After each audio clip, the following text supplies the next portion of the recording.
Hallelujah. खुदा का शुक्र करते हैं अज के दिन के वास्ते।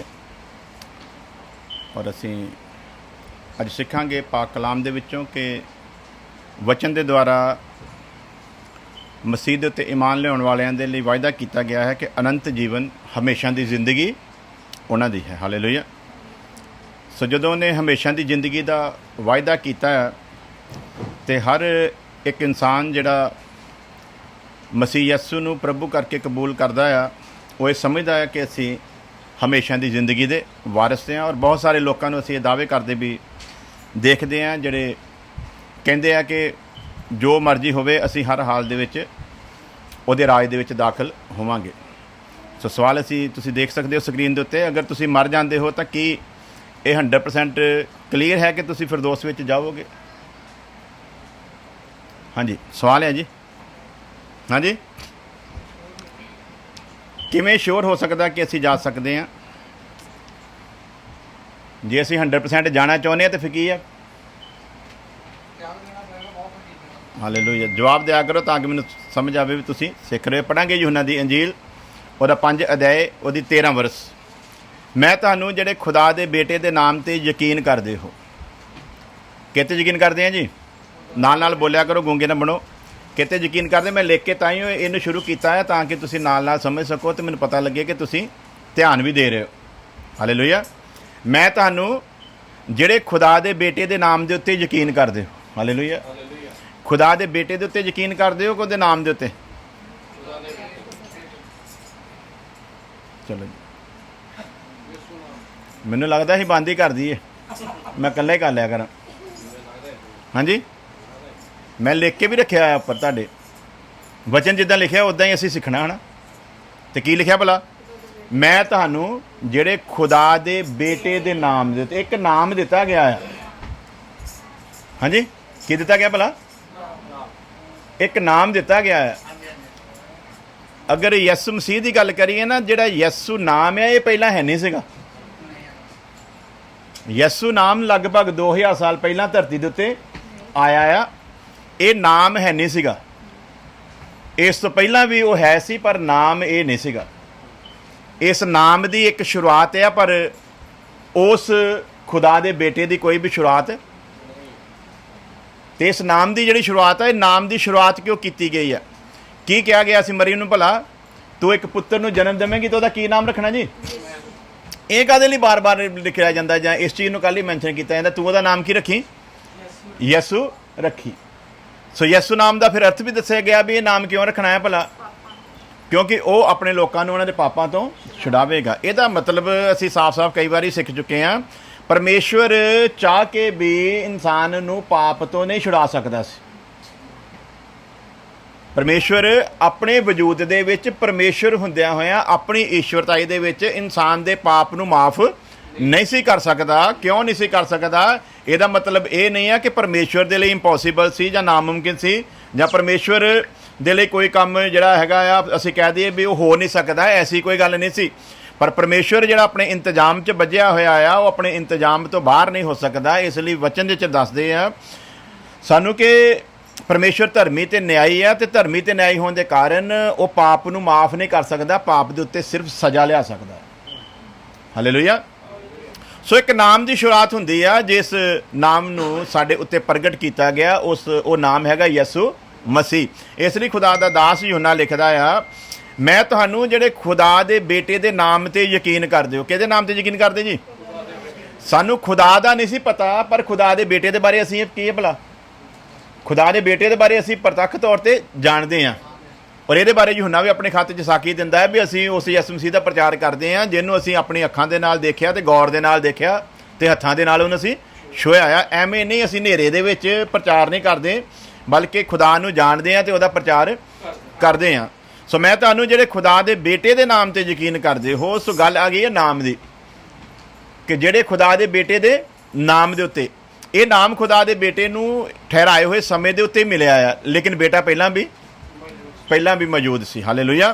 सो इस नाम का ही सारा सिस्टम है। इस नाम के बारे च जदों चेलियां ने प्रचार करना शुरू किया तो इधर आओ, जो चेलियां ने प्रचार करना शुरू किया ना नाम के उत्ते, तो ਫਿਰ ਅਸੀਂ ਦੇਖਦੇ ਹਾਂ ਕਿ ਇਸ ਨਾਮ ਨੂੰ ਪ੍ਰਚਾਰ ਨਾ ਕੀਤਾ ਜਾਵੇ ਤੇ ਉਹਨਾਂ ਨੇ ਚੇਲਿਆਂ ਨੂੰ ਰੋਕਿਆ ਤੇ ਉਹਨਾਂ ਨੂੰ ਕੀ ਕੀਤਾ ਭਲਾ? ਧਮਕਾਇਆ। ਕਹਿੰਦੇ ਇਸ ਨਾਮ ਦਾ ਦੁਆਰਾ ਪ੍ਰਚਾਰ, ਇਸ ਨਾਮ ਦਾ ਪ੍ਰਚਾਰ ਦੁਬਾਰਾ ਨਾ ਕਰੋ। ਤੇ ਉਹ ਕਹਿੰਦੇ ਇਹ ਤੇ ਅਨਹੋਣਾ ਆ ਵੀ ਅਸੀਂ ਖੁਦਾ ਦੀ ਗੱਲ ਨੂੰ ਛੱਡ ਕੇ ਤੇ ਮਨੁੱਖਾਂ ਦੀ ਗੱਲ ਨੂੰ ਮੰਨੀਏ। ਸੋ ਇਹਦਾ ਮਤਲਬ ਆ ਵੀ ਇਸ ਨਾਮ ਦੇ ਵਿੱਚ ਜੋ ਪਰਮੇਸ਼ਵਰ ਨੇ ਜੁਰਤ ਰੱਖੀ ਸੀ ਉਹ ਜੁਰਤ ਹੁਣ ਚੇਲਿਆਂ ਦੇ ਵਿੱਚ ਆ ਗਈ ਆ ਤੇ ਉਹਨਾਂ ਦੇ ਕੋਲ ਇੱਕ ਨਾਮ ਹੈ ਜਿਸ ਨਾਮ ਨੂੰ ਲੈ ਕੇ ਉਹ ਸੰਸਾਰ ਦੇ ਵਿੱਚ ਗਏ ਆ। ਤੇ ਯੂਹੰਨਾ ਇਸ ਖੱਤ ਦੇ ਵਿੱਚ ਲਿਖਦਾ, ਮੈਂ ਤੁਹਾਨੂੰ ਜਿਹੜੇ ਖੁਦਾ ਦੇ ਬੇਟੇ ਦੇ ਨਾਮ ਤੇ ਯਕੀਨ ਕਰਦੇ ਹੋ ਇਸ ਲਈ ਲਿਖਿਆ ਹੈ ਕਿ ਅਨੰਤ ਜੀਵਨ ਕੀ ਹੈ ਭਲਾ? ਫਿਰ ਗੁੰਗੇ ਕਿਹਨਾਂ ਦਾ ਜੀ? ਉੱਪਰ ਲਿਖਿਆ ਹੋਇਆ ਪੜ੍ਹ ਲਓ। ਕਿੰਨੀ ਨੂੰ ਆਉਂਦੀ ਹੈ? ਜਾਈਏ ਦੁਆ ਕਰਦੀ ਹੈ। ਹਾਂਜੀ ਤੇ ਫਿਰ ਮੇਰੇ ਨਾਲ ਕੀ ਕਰਨਾ ਭਲਾ? ਹਾਂਜੀ ਸੌਰੀ ਵਰਸ ਰੌਂਗ ਮਤਲਬ ਉਹ ਤੁਸੀਂ ਉਹਨੂੰ ਨਾ ਦੇਖੋ, ਮੈਂ ਤਰਜਮਾ ਬਿਲਕੁਲ ਸਹੀ ਕਰਕੇ ਲਿਖਿਆ ਜਿਹੜਾ ਸਹੀ ਅਨੁਵਾਦ ਹੈ। ਮੈਂ ਤੁਹਾਨੂੰ ਜਿਹੜੇ ਖੁਦਾ ਦੇ ਬੇਟੇ ਦੇ ਨਾਮ ਤੇ ਯਕੀਨ ਕਰਦੇ ਹੋ ਇਸ ਲਈ ਲਿਖਿਆ ਹੈ ਕਿ ਅਨੰਤ ਜੀਵਨ ਤੁਹਾਡਾ ਆ। ਕਿਹਨਾਂ ਦਾ ਹੈ ਜੀ? ਅਨੰਤ ਜੀਵਨ ਤੁਹਾਡਾ ਆ। ਤੇ ਅਨੰਤ ਜੀਵਨ ਕਿਉਂ ਸਾਡਾ ਆ? ਕਿਉਂਕਿ ਅਸੀਂ ਕਿਤੇ ਯਕੀਨ ਕਰਦੇ ਹਾਂ ਭਲਾ? ਤੇ ਕੀ ਸਿਰਫ ਖੁਦਾ ਦੇ ਬੇਟੇ ਦੇ ਉੱਤੇ ਯਕੀਨ ਕਰਨ ਦੇ ਨਾਲ ਅਨੰਤ ਜੀਵਨ ਸਾਡਾ ਹੈ ਕਿ ਜਾਂ ਕੁਝ ਹੋਰ ਵੀ ਵਚਨ ਸਾਨੂੰ ਕਹਿੰਦਾ ਹੈ? ਹਾਂਜੀ ਜੇ ਤੇ ਯਕੀਨ ਦੀ ਗੱਲ ਕਰੀਏ ਤੇ ਯਕੀਨ ਤੇ ਸਾਰੇ ਲੋਕ ਕਰਦੇ ਆ ਜਿਹੜੇ ਨੇ ਯਿਸੂ ਮਸੀਹ ਦੇ ਨਾਮ ਦੇ ਵਿੱਚ ਬਪਤਿਸਮਾ ਲਿਆ ਉਹ ਸਾਰੇ ਲੋਕ ਕੀ ਕਰਦੇ ਭਲਾ? ਯਕੀਨ ਕਰਦੇ ਆ। ਲੇਕਿਨ ਅਨੰਤ ਜੀਵਨ ਫਿਰ ਵੀ ਉਹਨਾਂ ਦਾ ਨਹੀਂ ਆ ਜਿੰਨੀ ਦੇਰ ਤੱਕ ਜੋ ਕਿਹਾ ਗਿਆ ਆ ਉਹਨੂੰ ਪੂਰਾ, ਜੇ ਉਹਦੀ ਇੱਛਾ ਨੂੰ ਪੂਰਾ ਨਹੀਂ ਕਰਦੇ। ਹਾਲੇਲੂਇਆ। ਸੋ ਦੇਖਦੇ ਹਾਂ ਅੱਗੇ ਅਸਲ ਵਿੱਚ ਅਨੰਤ ਜੀਵਨ ਦੇ ਵਾਰਸ ਕੌਣ ਨੇ? ਬੋਲੋ ਜੀ, ਕੌਣ ਹੈ ਜੀ ਅਨੰਤ ਜੀਵਨ ਦੇ ਵਾਰਸ? ਕੀ ਸਿਰਫ ਯਿਸੂ ਮਸੀਹ ਤੇ ਯਕੀਨ ਕਰਨ ਵਾਲੇ ਅਨੰਤ ਜੀਵਨ ਦੇ ਵਾਰਸ ਹੋ ਜਾਣਗੇ? ਹਾਂਜੀ ਤੇ ਫਿਰ ਕੀ ਆ? ਕਿਉਂਕਿ ਇਹੋ ਜਿਹੀਆਂ ਵਰਸਾਂ ਦਾ ਸਹਾਰਾ ਲੈ ਕੇ ਅੱਜ ਕਲੀਸਿਆ ਨੂੰ ਕੀ ਕੀਤਾ ਜਾਂਦਾ ਭਲਾ? ਗੁੰਮਰਾਹ ਕੀਤਾ ਜਾਂਦਾ ਆ ਕਿ ਨਹੀਂ ਤੁਸੀਂ ਬਸ ਤੌਬਾ ਕਰਕੇ ਬਪਤਿਸਮਾ ਲੈ ਲਿਆ ਤੇ ਹੁਣ ਕੀ ਹੈ ਭਲਾ? ਤੁਸੀਂ ਨਰਕ ਦੀ ਅੱਗ ਤੋਂ ਬਚ ਗਏ ਆ ਤੇ ਹੁਣ ਤੁਸੀਂ ਸਵਰਗ ਦੇ ਵਿੱਚ ਚਲੇ ਜਾਣਾ ਹੈ, ਤੁਹਾਡਾ ਪੱਕਾ ਹੋ ਗਿਆ ਹੈ। ਲੇਕਿਨ ਅੱਜ ਅਸੀਂ ਇਸੇ ਵਿਸ਼ੇ ਦੇ ਉੱਤੇ ਸਿੱਖਣਾ ਆ ਕਿ ਕੀ ਕੋਈ ਇੱਦਾਂ ਦਾ ਪ੍ਰੋਮਿਸ ਹੈਗਾ ਆ ਜਿਹੜਾ ਕਿ ਇੱਕ ਗੱਲ ਨੂੰ ਲੈ ਕੇ ਸਾਡੇ ਉੱਤੇ ਕਲੀਅਰ ਕਰ ਦੇਵੇ ਕਿ ਅਸੀਂ ਹੁਣ ਪੱਕਾ ਹੀ ਆ, ਅਸੀਂ ਹੁਣ ਜੋ ਮਰਜ਼ੀ ਕਰੀਏ, ਸਾਨੂੰ ਹੁਣ ਅਸੀਂ ਮੰਨ ਲਿਆ, ਯਕੀਨ ਕਰ ਲਿਆ ਕਿ ਯਿਸੂ ਮਸੀਹ ਕੀ ਆ? ਸਾਡਾ ਮੁਕਤੀ ਦਾਤਾ ਆ, ਇਸ ਨਾਮ ਦੇ ਵਿੱਚ ਪਾਪਾਂ ਦੀ ਮਾਫੀ ਸਾਨੂੰ ਮਿਲੀ ਆ। ਲੇਕਿਨ ਵਚਨ ਇੱਦਾਂ ਨਹੀਂ ਦੱਸਦਾ। ਯੂਹੰਨਾ 5 ਅਧਿਆਏ ਉਹਦੀ 12 ਆਇਤ, ਯੂਹੰਨਾ 5 ਅਧਿਆਏ ਉਹਦੀ 12 ਆਇਤ ਹੈ ਯੂਹੰਨਾ ਦੀ ਅੰਜੀਲ ਆ। ਪਹਿਲਾਂ ਅਸੀਂ ਯੂਹੰਨਾ ਦਾ ਖੱਤ ਪੜ੍ਹਿਆ, ਪਹਿਲਾ ਖੱਤ, ਹੁਣ ਯੂਹੰਨਾ ਦੀ ਅੰਜੀਲ। ਯੂਹੰਨਾ ਦੀ ਅੰਜੀਲ 5 ਅਧਿਆਏ ਉਹਦੀ 12 ਵਰਸ ਵਿੱਚ ਇਸ ਤਰ੍ਹਾਂ ਲਿਖਿਆ ਆ, ਜਿਸ ਦੇ ਕੋਲ ਪੁੱਤਰ ਆ। ਜੀਵਨ ਕਿਹਦੇ ਕੋਲ ਆ ਭਲਾ? ਸੌਰੀ ਇਹ ਯੂਹੰਨਾ ਦੀ ਅੰਜੀਲ ਨਹੀਂ, ਯੂਹੰਨਾ ਦਾ ਖੱਤ ਹੀ ਹੈ। ਜਿਸ ਦੇ ਕੋਲ ਪੁੱਤਰ ਆ ਕੀ ਹੈ ਭਲਾ? ਜੀਵਨ ਕਿਹਦੇ ਕੋਲ ਹੈ ਜੀ? ਜਿਹਦੇ ਕੋਲ ਪੁੱਤਰ ਆ ਕਿ ਜਾਂ ਜਿਹੜਾ ਪੁੱਤਰ ਦੇ ਨਾਮ ਤੇ ਯਕੀਨ ਕਰਦਾ ਆ? ਹਾਂਜੀ ਦੋਨੇ ਗੱਲਾਂ ਨੂੰ ਲੈ ਕੇ ਚੱਲਾਂਗੇ। ਜਿਹੜਾ ਪਰਮੇਸ਼ਵਰ ਦੇ ਪੁੱਤਰ ਦੇ ਨਾਮ ਦੇ ਉੱਤੇ ਯਕੀਨ ਕਰਦਾ ਆ ਅਨੰਤ ਜੀਵਨ ਉਹਦਾ ਆ। ਨੰਬਰ 2 ਜਿਸ ਦੇ ਕੋਲ ਪੁੱਤਰ ਆ ਉਸ ਦੇ ਕੋਲ ਜੀਵਨ ਆ। ਜਿਸ ਦੇ ਕੋਲ ਪੁੱਤਰ ਨਹੀਂ ਉਸ ਦੇ ਕੋਲ ਜੀਵਨ ਵੀ ਨਹੀਂ ਹੈ। ਤੇ ਹੁਣ ਇਸ ਤੋਂ ਅਸੀਂ ਫਿਰ ਕੀ ਗੱਲ ਸਮਝਾਂਗੇ ਕਿ ਨੰਬਰ 1 ਦੇ ਯਕੀਨ ਤੇ ਕਰ ਲਿਆ, ਸਿਰਫ ਯਕੀਨ ਨਹੀਂ ਕਰਨਾ, ਪੁੱਤਰ ਤੁਹਾਡੇ ਕੋਲ ਹੋਣਾ ਵੀ ਜ਼ਰੂਰੀ ਹੈ। ਜੇ ਪੁੱਤਰ ਕੋਲ ਆ ਤੇ ਫਿਰ ਅਨੰਤ ਜੀਵਨ ਦੇ ਸਟੈਪ ਦੇ ਤੁਸੀਂ ਵਿੱਚ ਚੱਲ ਰਹੇ ਹੋ, ਨਹੀਂ ਤੇ ਅਦਰਵਾਈਜ਼ ਕਿਤੇ ਨਾ ਕਿਤੇ ਕੁਝ ਰੌਂਗ ਜਿਹੜਾ ਆ ਉਹ ਹੋ ਸਕਦਾ ਆ। ਇਹ ਅਨੰਤ ਜੀਵਨ ਮਿਲੇਗਾ ਕਿਵੇਂ? ਸਵਾਲ ਕੀ ਹੈ ਭਲਾ? ਇਹ ਅਨੰਤ ਜੀਵਨ ਮਿਲੇਗਾ ਕਿਵੇਂ? ਦੋ ਗੱਲਾਂ ਤੇ ਅਸੀਂ ਦੇਖ ਲਈਆਂ ਵੀ ਨੰਬਰ 1 ਤੇ ਜਿਹੜਾ ਯਕੀਨ ਕਰਦਾ ਅਨੰਤ ਜੀਵਨ ਉਹਦਾ ਆ, ਨੰਬਰ ਜੋ ਜਿਹਦੇ ਕੋਲ ਪੁੱਤਰ ਆ ਅਨੰਤ ਜੀਵਨ ਉਹਦਾ ਆ, ਹਨਾ। ਪਰ ਇਹ ਅਨੰਤ ਜੀਵਨ ਦੇ ਬਾਰੇ 'ਚ ਸਾਨੂੰ ਇਸ਼ਾਰਾ ਤੇ ਕਰ ਦਿੱਤਾ ਗਿਆ ਆ, ਪਰ ਇਹ ਪ੍ਰਾਪਤ ਕਿੱਦਾਂ ਹੋਣਾ ਹੈ? ਕੀ ਸਿਰਫ ਯਕੀਨ ਕਰਨ ਦੇ ਨਾਲ? ਜਾਂ ਪੁੱਤਰ ਸਾਡੇ ਕੋਲ ਹੋਵੇ ਤੇ ਮਰਜ਼ੀ ਅਸੀਂ ਆਪਣੀ ਕਰਦੇ ਜਾਈਏ? ਹਾਂਜੀ ਪੁੱਤਰ ਸਾਡੇ ਕੋਲ ਹੋਣ ਦਾ ਮਤਲਬ ਕੀ ਹੈ? ਪੁੱਤਰ ਦੀ ਇੱਛਾ ਨੂੰ ਪੂਰਾ। ਕਿਉਂ ਪੁੱਤਰ ਦੀ ਇੱਛਾ ਨੂੰ ਪੂਰਾ ਕਰਨਾ? ਕਿਉਂਕਿ ਪੁੱਤਰ ਨੇ ਆਪਣੇ ਬਾਪ ਦੀ ਇੱਛਾ ਨੂੰ ਪੂਰਾ ਕੀਤਾ ਹੈ। ਤੇ ਜੇ ਪੁੱਤਰ ਨੇ ਆਪਣੇ ਬਾਪ ਦੀ ਇੱਛਾ ਨੂੰ ਪੂਰਾ ਕਰਕੇ ਉਹ ਪਦਵੀ ਹਾਸਲ ਕੀਤੀ ਆ ਤੇ ਇਹ ਜਿਹਨਾਂ ਨੇ ਉਸ ਨਾਮ ਦੇ ਉੱਤੇ ਯਕੀਨ ਕੀਤਾ ਆ ਤੇ ਉਸ ਨਾਮ ਤੇ ਯਕੀਨ ਦੇ ਕਰਨ ਦੇ ਕਾਰਨ ਪੁੱਤਰ ਇਹਨਾਂ ਦੇ ਕੋਲ ਆਇਆ ਆ। ਤੇ ਫਿਰ ਇਹਨਾਂ ਨੇ ਦੇ ਕੋਲ ਪੁੱਤਰ ਇਸ ਲਈ ਭੇਜਿਆ ਗਿਆ ਕਿ ਇਹ ਵੀ ਪੁੱਤਰ ਦੀ ਰਹਿਨਮਾਈ 'ਚ ਰਹਿ ਕੇ ਉਸੇ ਤਰ੍ਹਾਂ ਇੱਛਾ ਨੂੰ ਪੂਰਾ ਕਰਨ ਜਿਵੇਂ ਪੁੱਤਰ ਨੇ ਕੀਤੀ ਆ। ਸਭ ਤੋਂ ਪਹਿਲਾਂ ਉਸਦੇ ਘਰ ਦੇ ਵਿੱਚ ਜਨਮ ਲੈਣਾ ਪਊਗਾ। ਕੀ ਕਰਨਾ ਪਊਗਾ ਜੀ? ਜੇ ਅਸੀਂ ਚਾਹੁੰਦੇ ਨਾ ਅਨੰਤ ਜੀਵਨ ਸਾਨੂੰ ਮਿਲੇ ਤੇ ਸਿਰਫ ਯਕੀਨ ਦੀ ਗੱਲ ਨਹੀਂ, ਕੀ ਕਰਨਾ ਪੈਣਾ ਭਲਾ? ਸਾਨੂੰ ਉਹਦੇ ਘਰ ਦੇ ਵਿੱਚ ਜਨਮ ਲੈਣਾ ਪੈਣਾ ਆ। ਜੇ ਤੇ ਪਰਮੇਸ਼ਵਰ ਦੇ ਘਰ ਦੇ ਵਿੱਚ ਸਾਡਾ ਜਨਮ ਹੁੰਦਾ ਆ ਤੇ ਫਿਰ ਅਸੀਂ ਉਹਦੇ ਘਰ ਦੇ ਵਾਰਸ ਬਣਦੇ ਆ। नहीं तो असीं घर दे वारस नहीं। तो खास गल की आ, वचन के अनुसार परमेश्वर ने सानू गोद नहीं लिया। गोद लए दे विच ते घर जन्मे दे विच फर्क हुंदा है। गोद बेशक तुसीं लै भी लो, संसार उहनूं फिर भी ताने माने मारदा रहिंदा है, तुहाडा अपना नहींगा। ये तुसीं की कीता भला, तैनूं कितों लिआंदा होया आ। लेकिन परमेश्वर ने सानू इदां नहीं लिआंदा कि उहने सानू गोद लिया होवे, बल्कि की कीता आ, अपने घर दे विच आत्मिक तौर दे उत्ते जन्म लैण दा मौका दिता है। परमेश्वर आत्मा आ ते सानू भी आत्मा तो जन्म, जिद्दां साडे शरीर दा एक जन्म सी, उस तरह आत्मिक तौर पर भी सानू जन्म लैण दा उन्हें मौका दिता है। तो जिन्नी देर तक कोई परमेश्वर के घर दे विच आत्मिक तौर के उत्ते पैदा नहीं हुंदा, उन्नी देर तक वो उहदे घर दा वारस हो सकदा। परमेश्वर तरस भावें कर लवे, जिद्दां असीं गुआंढी दे न्याणे ते तरस कर लईदा आ, ते पर इदां नहीं, वारस नहीं ठहराउंदे है ना। तरस आ सकदा है, किते जरूरत वेले उहदी मदद भी कर सकदे आ, लेकिन वारस नहीं ठहरा सकदे। सो परमेश्वर के इंतजाम नूं असीं समझना आ कि परमेश्वर दे विच चलदे होए असीं की करना है। सब तो पहलां उसदे घर दे विच की लैणा जी, असीं जन्म लैणा आ। नंबर 2, ये जन्म किवें लिया जा सकदा, ਉਹਦੇ घर च किद्दां पैदा होवांगे जी? जट जी इत्थे आओ मेरे लागे, इत्थे कुर्सी ते आओ, इदां इदां नहीं मजा आंदा, इत्थे आओ लागे बैठो ते उधर भी देखना है। हाँ जी, क्योंकि बथेरी ढिल ढुल देख ली है, सख्ताई जी वो जरूरी है। की है भला, पंजाबी तुहानूं आउंदी इन्नी तुसीं पढ़ सकदे ना? हाँ जी पढ़ो सर, तुसीं भी पढ़ सकदे, जिहड़ा पढ़ सकदा ना वो पढ़े जरूर। की है भला, ये जन्म किवें लिया जा सकदा है? किवें लिया जा सकदा तुसीं दसो? तुसीं मसीह दे जन्म लै चुके हो, ये उन्हां दे लई गल कीती जा रही जिन्हां ने जे लैणा आ। किवें लिया जा सकदा? तुसीं की कीता भला, जन्म लिया किद्दां लिया सी? हाँ जी, किद्दां होया सी बपतिस्मा? बहुत वारी तुहानूं इस गल नूं क्लीयर कर करके दस्सिआ जन्म किद्दां लिया सीगा। हाँ जी, जदों असीं परमेश्वर दे वचन नूं सुणिआ सी, उस वचन दे उत्ते असीं की कीता सी भला? ईमान लिआंदा सी, है ना। जदों असीं उहदे वचन दे उत्ते ईमान लिआंदा सी ते असीं मन्निआ आ कि ये ओही मसीह आया जिहड़ा साडी नजात दे वास्ते संसार दे विच आया सी। ते जदों साडे मन दे विच ये पक्का धार लिया और सानू अपने गुनाह दा एहसास होया, उहदी गंभीरता दा पता लगा, ते असीं मन दे विच की कीती भला? तौबा कीती। असीं उदों जदों पहली तौबा कीती आ, उदों असीं पास्टर दे सामने बोल के नहीं कीती। हाँ जी, पहली तौबा असीं कदे भी पास्टर के सामने बोल के नहीं करते, बल्कि कदों करते हैं? जदों वचन की गंभीरता सानू समझ आउंदी आ, मन ही मन असीं टुटदे आ, ते असीं मन तो पहलां अपने परमेश्वर दे अगे गुप्त दे विच पश्चाताप करदे आ। मनदे आ कि मैं गुनहगार सी ते मेरी खातर मसीह यसू इस संसार दे विच आके कुर्बान होया। जदों असीं ये मन लैने अपने गुनाह नूं ते माफ़ी मंगदे आ, पहलां की करदे आ? इकरार कि मैं की आ भला, गुनहगार आ, ते तू जिन्हूं भेजिआ वो मेरे गुनाह की खातर मरिया। मेरे गुनाह की खातर मरन का मतलब की है?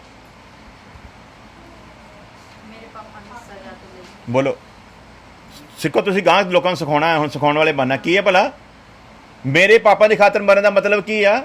मैं जिहड़ी मौत मरना सी, पाप की सज़ा के कारण, पाप के दंड के कारण जिहड़ी मौत मेरे उत्ते आउणी सीगी, जिहड़ी 100% मेरे लई सीगी, मेरी मौत नूं उन्हें अपने उत्ते लिया छौट दे विच, मेरी जगह ते जिथे मैं मरना सी वो मरिया। हालेलुया, मेरी जगह ते वो मरिया। जदों असीं ये सारा कुछ मन्निया ते पश्चाताप कीता ते पहलां अंदर रोया। पहला काम क्या भला? पहला अंदर रोया। अंदर रोंदा रोंदा वो जिहड़ी भावना आ बाद विच अखां दे विचों दी अथरू बन बन के डिगनी शुरू हुई। ते ये ऐसा कोई जीवन नहीं है जिहदे नाल ये ना वापरिया होवे। वो अथरू ही पश्चाताप दी की हुंदे भला? निशानी हुंदे आ। जिद्दां ही वो अथरू इहदियां अखां दे विचों बहिंदे आ ते इहनूं अपने कीते होए गुनाहां दा एहसास हुंदा आ ते ये माफ़ी मंगदा आ, उस वक्त परमेश्वर दा पवित्र आत्मा परमेश्वर दे वचन नूं लैके इहदे अंदर आ जांदा आ, जिहनूं कहा जांदा कि नवें जन्म दा पहला काम। किद्दां होया भला? नवें जन्म का पहला काम इदां हुंदा। साडा सवाल सीगा ये जन्म लिया किवें जा सकदा है, किद्दां लिया लईए ये जन्म। नंबर 3 असीं देखदे हां वचन दे विचों, यूहन्ना दा इंजील ਉਹਦੀ 3 ਅਧਿਆਇ ਉਹਦੀ 4 ਵਰਸ ਵਿੱਚ ਇਹ ਸਵਾਲ ਜਿਹੜਾ ਸੀਗਾ ਜਿੱਦਾਂ ਮੈਂ ਤੁਹਾਨੂੰ ਕੀਤਾ ਆ, ਇਹ ਸਵਾਲ ਜਦੋਂ ਪ੍ਰਭੂ ਯਿਸੂ ਮਸੀਹ ਨੇ ਕਿਹਾ ਨਾ ਨਵਾਂ ਜਨਮ ਤੇਰਾ ਹੋਣਾ ਕਿੱਦਾਂ ਆ, ਤੇ ਨਿਕੋਦੇਮਸ ਨੇ ਬੜਾ ਪਰੇਸ਼ਾਨ ਹੋ ਗਿਆ, ਕਹਿੰਦਾ ਇਹ ਤੇ ਨਾਮੁਮਕਿਨ ਗੱਲ ਕਹਿ ਦਿੱਤੀ ਆ ਤੂੰ। ਨਿਕੋਦੇਮਸ ਨੇ ਕਿਹਾ ਮਨੁੱਖ ਜਦੋਂ ਬੁੱਢਾ ਹੋ ਗਿਆ ਤਾਂ ਫਿਰ ਉਹ ਦੁਬਾਰਾ ਜਨਮ ਕਿਵੇਂ ਲੈ ਸਕਦਾ ਆ, ਕਿਉਂਕਿ ਉਹ ਕਿਸ ਤਰੀਕੇ ਨਾਲ ਸੋਚਦਾ ਆ ਵੀ ਜਿਵੇਂ ਮੈਂ ਆਪਣੀ ਮਾਂ ਦੀ ਕੁੱਖ ਤੋਂ ਪਹਿਲਾਂ ਜਨਮ ਲਿਆ ਸੀ, ਸ਼ਾਇਦ ਮੈਨੂੰ ਹੁਣ ਦੁਬਾਰਾ ਮਰੂੰਗਾ ਫਿਰ ਜਨਮੂੰਗਾ। ਤੇ ਉਹ ਆਪਣੀ ਇਸ ਮੁਸ਼ਕਿਲ ਨੂੰ ਪ੍ਰਭੂ ਯਿਸੂ ਮਸੀਹ ਦੇ ਨਾਲ ਸਾਂਝਾ ਕਰਦਾ ਆ, ਕਹਿੰਦਾ ਵੀ ਜਦੋਂ ਬੁੱਢਾ ਹੋ ਗਿਆ ਤਾਂ ਫਿਰ ਉਹ ਦੁਬਾਰਾ ਜਨਮ ਕਿਵੇਂ ਲੈ ਸਕਦਾ ਆ, ਕੀ ਉਸ ਨੂੰ ਦੁਬਾਰਾ ਆਪਣੀ ਮਾਂ ਦੀ ਕੋਖ ਵਿੱਚ ਜਾਣਾ ਪਵੇਗਾ, ਇਹ ਕਿਵੇਂ ਮੁਮਕਿਨ ਆ। ਉਹਦੇ ਅੰਦਰ ਇਹ ਸਾਰੀ ਕਸ਼ਮਕਸ਼ ਚੱਲਦੀ ਆ ਔਰ ਉਹ ਸਵਾਲ ਕਰਦਾ ਆ। ਨਿਕੋਦੇਮਸ ਜਿਹੜਾ ਸੀਗਾ ਉਹ ਸਰੀਰਕ ਲਿਹਾਜ਼ ਦੇ ਨਾਲ ਸਮਝ ਰਿਹਾ ਸੀ, ਪਰ ਜਦੋਂ ਜੋ ਪ੍ਰਭੂ ਨੇ ਕਿਹਾ ਸੀ ਉਹ ਆਤਮਿਕ ਗੱਲ ਸੀ। ਸੋ ਇਹ ਜਿਹੜਾ ਨਵਾਂ ਜਨਮ ਆ ਕੀ ਆ ਭਲਾ, ਇਹ ਆਤਮਿਕ ਜਨਮ ਆ, ਸਰੀਰਕ ਜਨਮ ਨਹੀਂ ਆ। ਯੂਹੰਨਾ 3:5 ਦੇ ਵਿੱਚ ਯਿਸੂ ਮਸੀਹ ਨੇ ਜਵਾਬ ਦਿੱਤਾ ਕਿ ਜਿੰਨੀ ਦੇਰ ਤੱਕ ਮਨੁੱਖ ਪਾਣੀ ਅਤੇ ਰੂਹ ਤੋਂ ਪੈਦਾ ਨਾ ਹੋਵੇ ਉਨੀ ਦੇਰ ਤੱਕ ਉਹ ਪਰਮੇਸ਼ਵਰ ਦੇ ਰਾਜ ਵਿੱਚ ਦਾਖਲ ਨਹੀਂ ਹੋ ਸਕਦਾ। ਕੀ ਕਿਹਾ ਭਲਾ ਯਿਸੂ ਮਸੀਹ ਨੇ ਇੱਥੇ? ਇਸੇ ਵਿਸ਼ੇ ਨੂੰ ਬਸ ਅਸੀਂ ਇਸ ਵਰਸ ਨੂੰ ਮੇਰਾ ਖਿਆਲ 500 ਵਾਰੀ ਸੁਣਿਆ ਤੇ ਪੜ੍ਹਿਆ ਹੋਣਾ, ਤੇ ਅੱਜ ਇਸੇ ਵਰਸ ਦੇ ਉੱਤੇ ਅਸੀਂ ਵਿਚਾਰ ਕਰਾਂਗੇ ਤੇ ਸਭ ਕੁਝ ਖੁਦਾ ਸਾਨੂੰ ਨਵਾਂ ਹੀ ਬਖਸ਼ੇਗਾ। ਤੇ ਇਸ ਮੈਂ ਚਾਹੁੰਦਾ ਇਸ ਵਰਸ ਨੂੰ ਤੁਸੀਂ ਦਿਮਾਗ ਦੇ ਵਿੱਚ ਪੂਰੀ ਤਰ੍ਹਾਂ ਫਿੱਟ ਕਰ ਲਓ। 3-4 ਵਾਰੀ ਮੈਂ ਪੜ੍ਹ ਕੇ ਸੁਣਾਉਣਾ ਆ, ਫਿਰ ਤੁਹਾਨੂੰ ਉਹ ਸਮਝ ਆਉਣੀ ਜਿਹੜੀ ਗੱਲ ਅਸੀਂ ਅੱਜ ਸਿੱਖਣੀ ਹੈ। ਤੇ ਇਹਦੇ ਉੱਤੇ ਮੈਂ ਪਹਿਲਾਂ ਸਵਾਲ ਕਰਨਾ, ਫਿਰ ਅਸੀਂ ਅੱਗੇ ਵਧਾਂਗੇ। ਸਵਾਲ ਕੀ ਹੈ? ਨੰਬਰ 1 ਤੇ ਪਹਿਲਾਂ ਕਹਿੰਦਾ ਯਿਸੂ ਮਸੀਹ ਨੇ ਜਵਾਬ ਦਿੱਤਾ ਕਿ ਜਿੰਨੀ ਦੇਰ ਤੱਕ ਮਨੁੱਖ ਪਾਣੀ ਅਤੇ ਰੂਹ ਤੋਂ ਪੈਦਾ ਨਾ ਹੋਵੇ। ਇਹ ਗੱਲ ਭਲਾ ਕਦੋਂ ਕਹੀ ਹੈ ਯਿਸੂ ਮਸੀਹ ਨੇ? ਜਦੋਂ ਉਹਨੇ ਕਿਹਾ ਵੀ ਇਹ ਕਿੱਦਾਂ ਮੁਮਕਿਨ ਆ, ਦੁਬਾਰਾ ਜਨਮ ਕਿੱਦਾਂ ਮੁਮਕਿਨ ਆ, ਕਿੱਦਾਂ ਹੋ ਸਕਦਾ ਆ। ਇਹ ਤੇ ਗੱਲ ਸਮਝ ਤੋਂ ਬਾਹਰ ਦੀ ਆ। ਤੇ ਯਿਸੂ ਮਸੀਹ ਹੁਣ ਕਹਿੰਦਾ ਆ ਵੀ ਜਿੰਨੀ ਦੇਰ ਤੱਕ ਮਨੁੱਖ ਪਾਣੀ ਤੇ ਰੂਹ ਤੋਂ ਪੈਦਾ ਨਾ ਹੋਵੇ ਉਨੀ ਦੇਰ ਤੱਕ ਉਹ ਪਰਮੇਸ਼ਵਰ ਦੇ ਰਾਜ ਵਿੱਚ ਦਾਖਲ ਨਹੀਂ ਹੋ ਸਕਦਾ। ਪਾਣੀ ਤੇ ਆਤਮਾ ਤੋਂ ਪੈਦਾ ਨਾ ਹੋਵੇ ਉਨੀ ਦੇਰ ਤੱਕ ਕੀ ਨਹੀਂ ਹੋ ਸਕਦਾ ਭਲਾ? ਇਹ ਵਾਰਸ ਬਣਨ ਦੀ ਗੱਲ ਹੈ ਇੱਥੇ ਕਿ ਦਾਖਲ ਹੋਣ ਦੀ ਗੱਲ ਹੈ? ਹਾਂਜੀ। ਤੇ ਜਦੋਂ ਪਾਣੀ ਤੇ ਜਲ ਤੋਂ ਪੈਦਾ ਹੋਇਆ ਤੇ ਦਾਖਲ ਹੋ ਗਿਆ।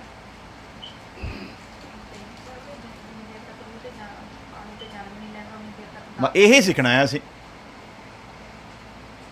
ਭਲਾ ਕੀ ਸਮਝਦੇ ਆ ਫਿਰ ਵੀ ਜਦੋਂ ਅਸੀਂ ਬਪਤਿਸਮਾ ਲੈ ਲਿਆ ਤੇ ਗੈਰ ਜ਼ਬਾਨ ਮਿਲ ਗਈ ਹੈ, ਉਹ ਪਹਿਚਾਣ ਹੈ ਪਾਕ ਰੂਹ ਦੀ, ਤੇ ਅਸੀਂ ਕੀ ਹੋਇਆ ਭਲਾ?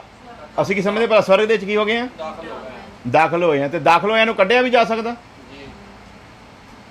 ਹਾਂਜੀ।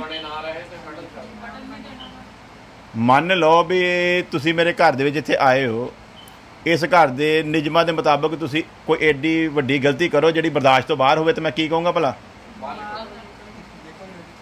ਫਿਰ ਮੈਂ ਇਹ ਤਾਂ ਨਹੀਂ ਦੇਖੂੰਗਾ ਤੁਸੀਂ ਮੇਰੇ ਅਜੀਜ਼ ਹੈ ਹਨਾ, ਫਿਰ ਮੈਂ ਕੀ ਕਹੂੰਗਾ? ਇਸ ਤੋਂ ਪਹਿਲਾਂ ਕਿ ਮੇਰਾ ਕ੍ਰੋਧ ਭੜਕੇ ਕੀ ਹੋ ਜਾਓ, ਬਾਹਰ ਹੋ ਜਾਓ ਹਨਾ। ਤੇ ਜੇ ਮਨੁੱਖ ਹੋ ਕੇ ਅਸੀਂ ਮਨੁੱਖ ਦੀ ਐਸੀ ਗਲਤੀ ਨੂੰ ਬਰਦਾਸ਼ਤ ਨਹੀਂ ਕਰਾਂਗੇ, ਤੇ ਬੇਸ਼ੱਕ ਸਾਡਾ ਕਿੱਡਾ ਵੀ ਅਜੀਜ਼ ਹੋਵੇ, ਸਦਾ ਸਾਡੇ ਨਾਲ ਵੀ ਰਹਿੰਦਾ ਹੋਵੇ, ਤੇ ਕੀ ਕਵਾਂਗੇ ਭਲਾ ਫਿਰ? ਤੂੰ ਮੇਰੇ ਘਰ ਦੇ ਵਿੱਚ ਆਉਣ ਦੇ ਲਾਇਕ ਨਹੀਂ, ਨਿਕਲ ਜਾ ਹਨਾ। ਸੋ ਇਸ ਚੀਜ਼ ਨੂੰ ਲੋਕਾਂ ਨੇ ਕੀ ਪ੍ਰਚਾਰ ਕਰ ਦਿੱਤਾ ਹੈ ਕਿ ਜਿਹੜਾ ਪਾਣੀ ਤੇ ਰੂਹ ਤੋਂ ਪੈਦਾ ਹੋਇਆ ਨਾ, ਬਸ ਹੁਣ ਉਹ ਪੱਕਾ ਹੀ ਆ, ਹੁਣ ਉਹਨੂੰ ਕੱਢ ਸਕਦਾ ਪਰਮੇਸ਼ਵਰ ਨਹੀਂ ਆ, ਹੁਣ ਉਹ ਪੂਰਾ 100%। ਤੇ ਅੱਜ ਮਸੀਹਤ ਦਾ ਬੇੜਾ ਕਰਕੇ ਕਾਹਦੇ ਲਈ ਭਲਾ ਹੋ ਰਿਹਾ? ਇਸੇ ਕਰਕੇ ਹੋ ਰਿਹਾ, ਲੋਕੀ ਕਨਫਰਮ ਹੋ ਕੇ ਬੈਠੇ ਆ ਵੀ ਸਾਡੀ ਟਿਕਟ ਹੁਣ ਪੱਕੀ ਆ, ਤੇ ਅਸੀਂ ਇਹ ਦੇਖਣਾ ਹੈ। ਹੁਣ ਥੋੜ੍ਹਾ ਜਿਹਾ ਮੈਂ ਅਮਰੀਕਾ ਨੂੰ ਲੈ ਕੇ ਤੁਹਾਨੂੰ ਉਦਾਹਰਨ ਦਊਂਗਾ, ਤੇ ਫਿਰ ਉਦੋਂ ਤੁਸੀਂ ਚੰਗੀ ਤਰ੍ਹਾਂ ਸਮਝਣਾ ਕਿ ਪਾਣੀ ਤੇ ਰੂਹ ਤੋਂ ਪੈਦਾ ਹੋਏ ਸਾਰੇ ਲੋਕ ਹਮੇਸ਼ਾ ਦੀ ਜ਼ਿੰਦਗੀ ਦੇ ਵਾਰਸ ਹੋਣਗੇ। ਗੱਲ ਤੇ ਵਾਰਸ ਹੋਣ ਦੀ ਆ। ਕੀ ਲਿਖਿਆ ਭਲਾ ਵਚਨ ਦੇ ਵਿੱਚ? ਜਿਨ੍ਹਾਂ ਨੂੰ ਉਹਨੇ ਪੁੱਤਰ ਹੋਣ ਦਾ ਹੱਕ ਦਿੱਤਾ ਨਾ, ਸਿਰਫ ਪੁੱਤਰ ਹੋਣ ਦਾ ਹੱਕ ਨਹੀਂ ਦਿੱਤਾ, ਨਾਲ ਅੱਗੇ ਕੀ ਲਿਖਿਆ ਭਲਾ? ਉਹਨਾਂ ਨੂੰ ਵਾਰਸ ਠਹਿਰਾਇਆ। ਇਕੱਲੇ ਪੁੱਤਰ ਬਣਨ ਦੇ ਨਾਲ ਨਹੀਂ ਗੱਲ ਬਣਨੀ। ਕੀ ਬਣਨਾ ਭਲਾ? ਹਮੇਸ਼ਾ ਦੀ ਜ਼ਿੰਦਗੀ ਦੇ ਅਸੀਂ ਵਾਰਸ ਬਣਨਾ ਆ। ਪੁੱਤਰ ਜੇ ਤਰੀਕੇ ਦੇ ਨਾਲ ਨਾ ਰਵੇ ਤੇ ਪੁੱਤਰ ਬੇਦਖਲ ਕੀਤਾ ਜਾ ਸਕਦਾ ਆ, ਲੇਕਿਨ ਵਾਰਸ ਕਦੋਂ ਬਣਾਇਆ ਜਾਂਦਾ? ਜਦੋਂ ਵਸੀਅਤ ਲਿਖ ਕੇ ਦੇ ਦਿੱਤੀ ਜਾਵੇ। ਤੇ ਵਸੀਅਤ ਜਦੋਂ ਲਿਖ ਕੇ ਦੇ ਦਿੱਤੀ ਜਾਵੇ ਨਾ, ਤੇ ਫਿਰ ਉਹ ਹਟਾਈ ਜਾਂਦੀ, ਤੇ ਅਸੀਂ ਵਾਰਸ ਬਣਨਾ ਹੈ ਹਨਾ। ਤੇ ਵਾਰਸ ਲਿਖਿਆ ਜਦੋਂ ਤੱਕ ਮਨੁੱਖ ਜਿਹੜਾ ਜਿਉਂਦਾ ਨਾ, ਉਨੀ ਦੇਰ ਤੱਕ ਵਸੀਅਤ ਕਿਸੇ ਕੰਮ ਦੀ ਨਹੀਂ। ਉਹ ਵਸੀਅਤ ਕਦੋਂ ਕੰਮ ਆਉਂਦੀ ਭਲਾ? ਜਦੋਂ ਲਿਖਣ ਵਾਲਾ ਜਾਨ ਉਹਦੀ ਨਿਕਲ ਜਾਵੇ, ਤੇ ਉਦੋਂ ਹੁੰਦੀ ਹੈ। ਤੇ ਜਾਨ ਨਿਕਲ ਗਈ ਹੋਈ ਨਾ, ਹਾਲੇਲੂਇਆ।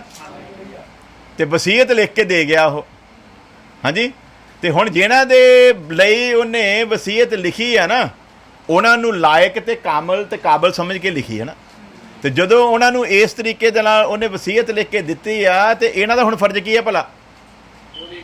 ਉਹਦੀ ਇੱਛਾ ਨੂੰ ਕੀ ਕਰਨਾ ਆ? ਪੂਰਾ ਕਰਨਾ ਹੈ। ਹਾਲੇਲੂਇਆ। ਤੇ ਜੇ ਉਹਦੀ ਇੱਛਾ ਨੂੰ ਪੂਰਾ ਨਹੀਂ ਕਰਦੇ ਤੇ ਉੱਪਰ ਪਰਮੇਸ਼ਵਰ ਇਸ ਸਾਰੇ ਸਿਸਟਮ ਨੂੰ ਕੀ ਕਰ ਰਿਹਾ ਭਲਾ? ਦੇਖ ਰਿਹਾ ਕਿ ਕਿੱਡੀ ਵੱਡੀ ਕੀਮਤ ਦਿੱਤੀ ਗਈ ਹੈ ਇਹਨਾਂ ਨੂੰ ਸਵਰਗ ਦੇ ਰਾਜ ਦੇ ਵਾਰਿਸ ਬਣਾਉਣ ਦਾ ਕਰਕੇ। ਤੇ ਜਿਹੜਾ ਪਰਮੇਸ਼ਵਰ ਸਾਡੇ ਪਾਪਾਂ ਦੀ ਮਾਫੀ ਦੇ ਲਈ ਮਸੀਹ ਨੂੰ ਭੇਜ ਸਕਦਾ ਨਾ, ਉਹ ਅਗਰ ਅਸੀਂ ਉਸੇ ਮਸੀਹ ਦੀ ਕਦਰ ਨਹੀਂ ਕਰਦੇ ਤੇ ਉਹ ਉਸ ਮਸੀਹ ਦੇ ਉਸ ਸਿਸਟਮ ਦੇ ਵਿੱਚੋਂ ਸਾਨੂੰ ਕਾਂਟਾ ਮਾਰਨ ਦੀ ਵੀ ਕੁਦਰਤ ਰੱਖਦਾ ਆ। ਸੋ ਦੇਖਦੇ ਹਾਂ, ਆਓ ਅਸੀਂ ਇਸ ਗੱਲ ਦੀ ਗੰਭੀਰਤਾ ਨੂੰ ਸਮਝਦੇ ਹਾਂ ਕਿ ਅਸਲ ਵਿੱਚ ਯਹੋਨਾ 3:5 ਵਿੱਚ ਪ੍ਰਭੂ ਜੀ ਕਹਿਣਾ ਕੀ ਚਾਹੁੰਦੇ ਆ। ਠੀਕ ਹੈ ਜੀ। ਯਹੋਨਾ 3:5 ਵਿੱਚ ਸਵਰਗ ਵਿੱਚ ਪ੍ਰਵੇਸ਼ ਕਰਨ ਦੀ ਤਿਆਰੀ ਦੇ ਰਸਤੇ ਨੂੰ ਸਮਝਾਇਆ ਗਿਆ ਹੈ। ਕੀ ਕੀਤਾ ਗਿਆ ਭਲਾ? ਇਹ ਸਵਰਗ ਦੇ ਰਾਜ ਦੇ ਵਿੱਚ ਪ੍ਰਵੇਸ਼ ਕਰਨ ਦੀ ਤਿਆਰੀ ਦੀ ਗੱਲ ਕੀਤੀ ਗਈ ਆ, ਨਾ ਕਿ ਸਵਰਗ ਦੇ ਰਾਜ ਦੇ ਵਿੱਚ ਵਾੜ ਦਿੱਤਾ ਗਿਆ ਹੈ। ਕੀ ਹੈ ਭਲਾ ਇਹ? ਸਵਰਗ ਦੇ ਰਾਜ ਦੇ ਵਿੱਚ ਦਾਖਲ ਹੋਣ ਦੀ ਕੀ ਹੈ ਭਲਾ ਇਹ? ਤਿਆਰੀ ਹੈ। ਜਲ ਤੇ ਆਤਮਾ ਤੋਂ ਪੈਦਾ ਹੋਣ ਦਾ ਮਤਲਬ ਹੈ ਸਵਰਗ ਦੇ ਰਾਜ 'ਚ ਦਾਖਲ ਹੋਣ ਦੀ ਤਿਆਰੀ ਆ, ਨਾ ਕਿ ਦਾਖਲ ਹੋ ਗਏ ਆ। ਇਹ ਦਾਖਲ ਹੋਣ ਦੀ ਤਿਆਰੀ ਨੂੰ ਦਿਖਾਉਂਦਾ। ਹਾਲੇਲੂਇਆ। ਸੋ ਦੇਖਦੇ ਹਾਂ ਕਿਵੇਂ ਕਿਵੇਂ ਹੈ। ਜਵਾਬ ਹੈ ਕਿ ਅਮਰੀਕਾ ਆਉਣ ਲਈ ਸਭ ਤੋਂ ਪਹਿਲਾਂ ਸਾਨੂੰ ਅਮਰੀਕਾ ਦਾ ਵੀਜ਼ਾ ਲੈਣਾ ਪਊਗਾ ਜੀ। ਕੋਦਾਂ ਵੀ ਆ ਜਾਏਗੇ ਬੱਡ ਬੁੱਢੇ ਟੱਪ ਕੇ। ਹਾਂਜੀ, ਆ ਤੇ ਸਕਦੇ ਆ, ਪਰ ਅੱਗੇੋਂ ਅਗਲਿਆਂ ਦੀ ਮਰਜ਼ੀ ਆ ਵੀ ਭਾਵੇਂ ਗੋਲੀ ਮਾਰ ਦੇਣ।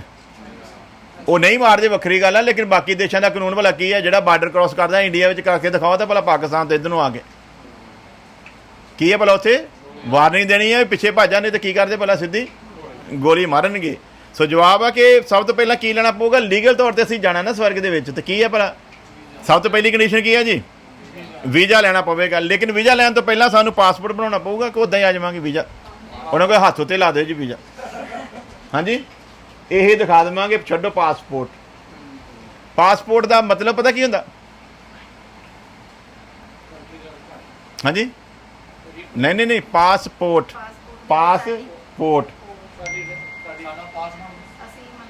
ਕਿਸੇ ਪੋਰਟ ਨੂੰ ਪਾਸ ਕਰਨ ਦੇ ਲਈ ਇੱਕ ਨਿਸ਼ਾਨ ਦਿੱਤਾ ਗਿਆ। ਉਹਦਾ ਨਾਮ ਕੀ ਰੱਖਿਆ ਗਿਆ ਭਲਾ?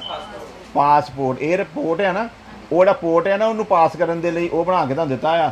ਪੋਰਟ ਨੂੰ ਪਾਸ ਕਰਨ ਦੇ ਲਈ ਇੱਕ ਕਾਗਜ਼ਾਤ। ਕੀ ਆ ਉਹਦਾ ਮਤਲਬ? ਪਾਸਪੋਰਟ।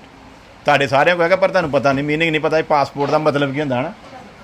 ਹਾਂਜੀ, ਉਹ ਖਾਲੀ ਵੀਜ਼ਾ ਲਵਾਉਣ ਦੇ ਲਈ ਨਹੀਂ ਆ, ਬਲਕਿ ਦੂਸਰੀ ਕੰਟਰੀ ਦੇ ਵਿੱਚ ਦਾਖਲ ਹੋਣ ਦੇ ਲਈ, ਉਹਨਾਂ ਦੇ ਪੋਰਟ ਦੇ ਵਿੱਚ ਦਾਖਲ ਹੋਣ ਦੇ ਲਈ, ਉਹਨਾਂ ਦੀ ਕੰਟਰੀ ਦੇ ਵਿੱਚ ਦਾਖਲ ਹੋਣ ਦੀ, ਉਹਨਾਂ ਦੇ ਪੋਰਟ ਨੂੰ ਪਾਰ ਕਰਕੇ ਕੰਟਰੀ ਦੇ ਵਿੱਚ ਦਾਖਲ ਹੋਣ ਲਈ ਸਾਡੇ ਦੇਸ਼ ਦੇ ਰਾਸ਼ਟਰਪਤੀ ਵੱਲੋਂ ਇੱਕ ਇਖਤਿਆਰ ਦਿੱਤਾ ਗਿਆ ਹੈ।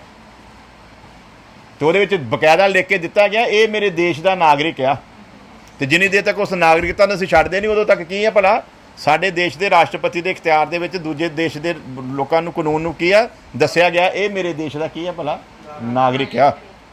ਲੇਕਿਨ ਵੀਜ਼ਾ ਲੈਣ ਤੋਂ ਪਹਿਲਾਂ ਸਾਨੂੰ ਕੀ ਬਣਾਉਣਾ ਪਊਗਾ? ਪਾਸਪੋਰਟ ਬਣਾਉਣਾ ਪਊਗਾ। ਪਾਸਪੋਰਟ ਬਣਾਉਣ ਤੋਂ ਬਾਅਦ ਵੀਜ਼ਾ ਲੈਣ ਲਈ ਵੀਜ਼ੇ ਦੇ ਰੂਲ ਰੈਗੂਲੇਸ਼ਨ ਨੂੰ ਦੇਖਣਾ ਤੇ ਪੂਰਾ ਕਰਨਾ ਪਊਗਾ ਕਿ ਨਹੀਂ?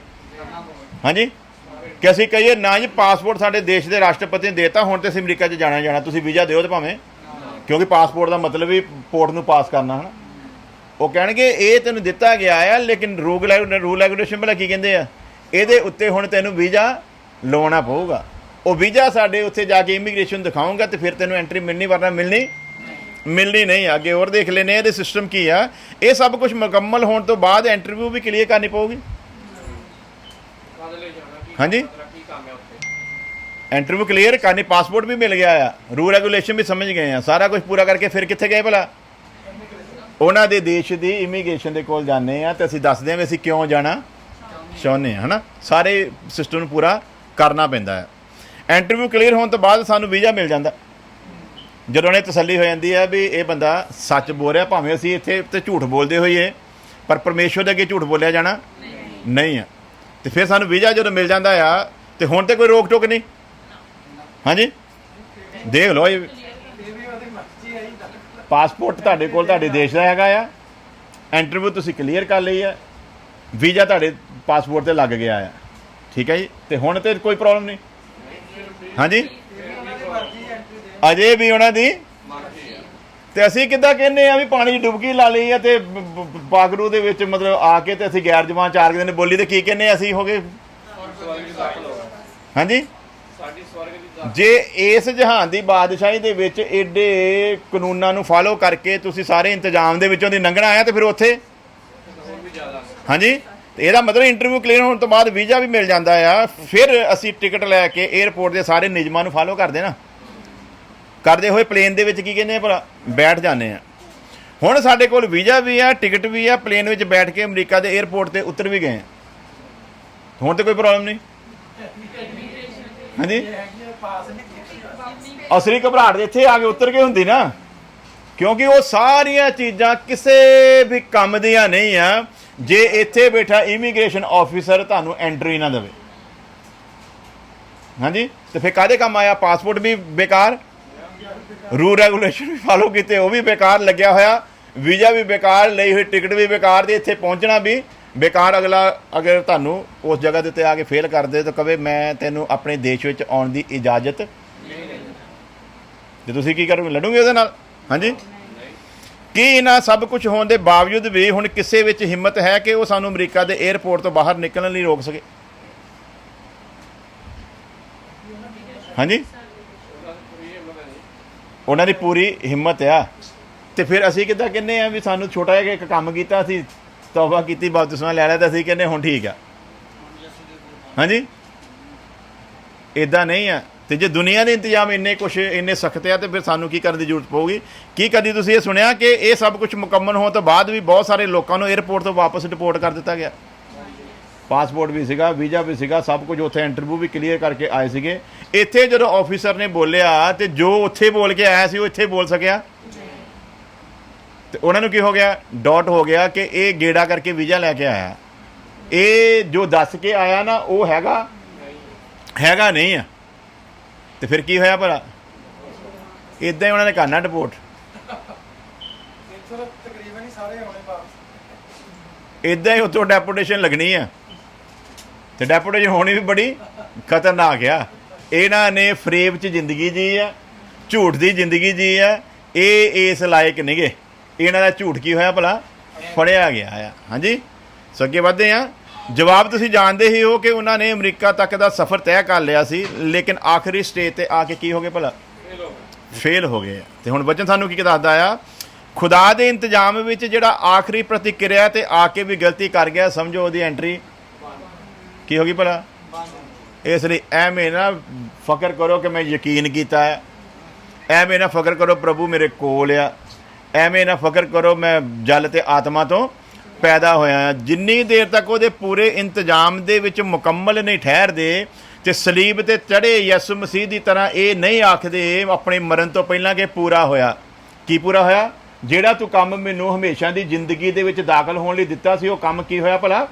ਪੂਰਾ ਹੋਇਆ। ਤੇ ਜੇ ਉਹ ਕੰਮ ਪੂਰਾ ਹੋਇਆ ਅਸੀਂ ਕਰਕੇ ਜਾਵਾਂਗੇ ਤੇ ਐਂਟਰੀ ਆ, ਫਿਰ ਤੇ ਫਰਿਸ਼ਤੇ ਵੈਲਕਮ ਕਰਨ ਦੇ ਲਈ ਤੁਹਾਡੇ ਅੱਗੇ ਖੜੇ ਹੋਣਗੇ। ਤੇ ਫਿਰ ਉਹ ਜਿਹੜਾ ਲੈਣ ਆਊਗਾ ਨਾ ਜਾਨ ਕੱਢਣ ਵਾਲਾ ਵੀ, ਉਹ ਦੂਜਿਆਂ ਦੀ ਤਰ੍ਹਾਂ ਯਮਦੂਤ ਬਣ ਕੇ ਨਹੀਂ ਆਊਗਾ, ਕਿਉਂਕਿ ਧਰਮੀ ਦੀ ਜਾਨ ਲੈਣ ਦੇ ਲਈ ਯਮਦੂਤ ਨਹੀਂ ਬਲਕਿ ਖੁਦਾ ਦੇ ਫਰਿਸ਼ਤੇ ਹੀ ਆਉਂਦੇ ਆ।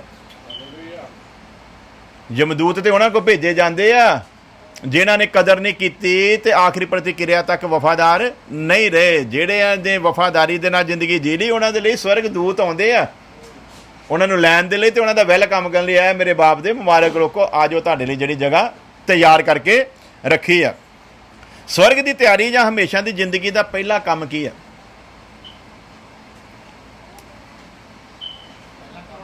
ਕਹਿੰਦਾ ਹੇ ਬੱਚਿਓ, ਤੁਸੀਂ ਜਿਹੜੇ ਯਿਸੂ ਮਸੀਹ ਦੇ ਨਾਮ ਦੇ ਉੱਤੇ ਯਕੀਨ ਕਰਦੇ, ਪਰਮੇਸ਼ਰ ਦੇ ਬੇਟੇ ਦੇ ਨਾਮ ਦੇ ਉੱਤੇ ਯਕੀਨ ਕਰਦੇ ਹੋ, ਅਨੰਤ ਜੀਵਨ ਤੁਹਾਡਾ ਆ। ਹਮੇਸ਼ਾ ਦੀ ਜ਼ਿੰਦਗੀ ਕੀ ਹੈ ਭਲਾ? ਤੁਹਾਡੀ ਹੈ। ਤੁਹਾਨੂੰ ਸਵਾਲ ਆ, ਸਵਰਗ ਦੀ ਤਿਆਰੀ ਜਾਂ ਹਮੇਸ਼ਾ ਦੀ ਜ਼ਿੰਦਗੀ ਦਾ ਪਹਿਲਾ ਕੰਮ ਕੀ ਆ? ਬੋਲੋ ਜੀ। ਹਾਂਜੀ, ਪਹਿਲਾ ਕੰਮ ਕੀ ਆ?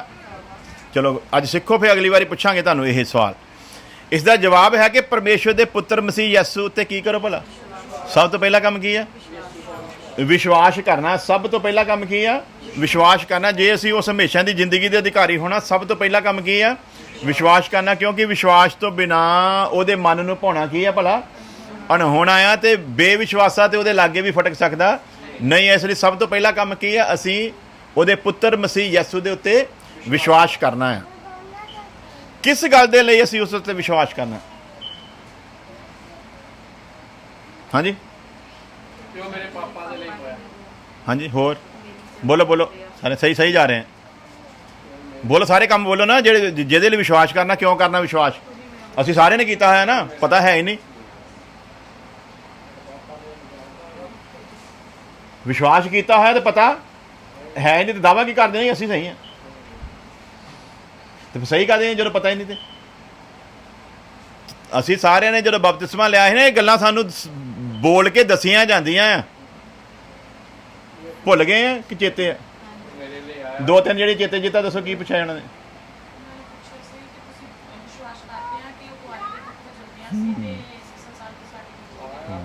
ਹਾਂ ਕੀ ਵਿਸ਼ਵਾਸ ਕਰਨਾ ਭਲਾ?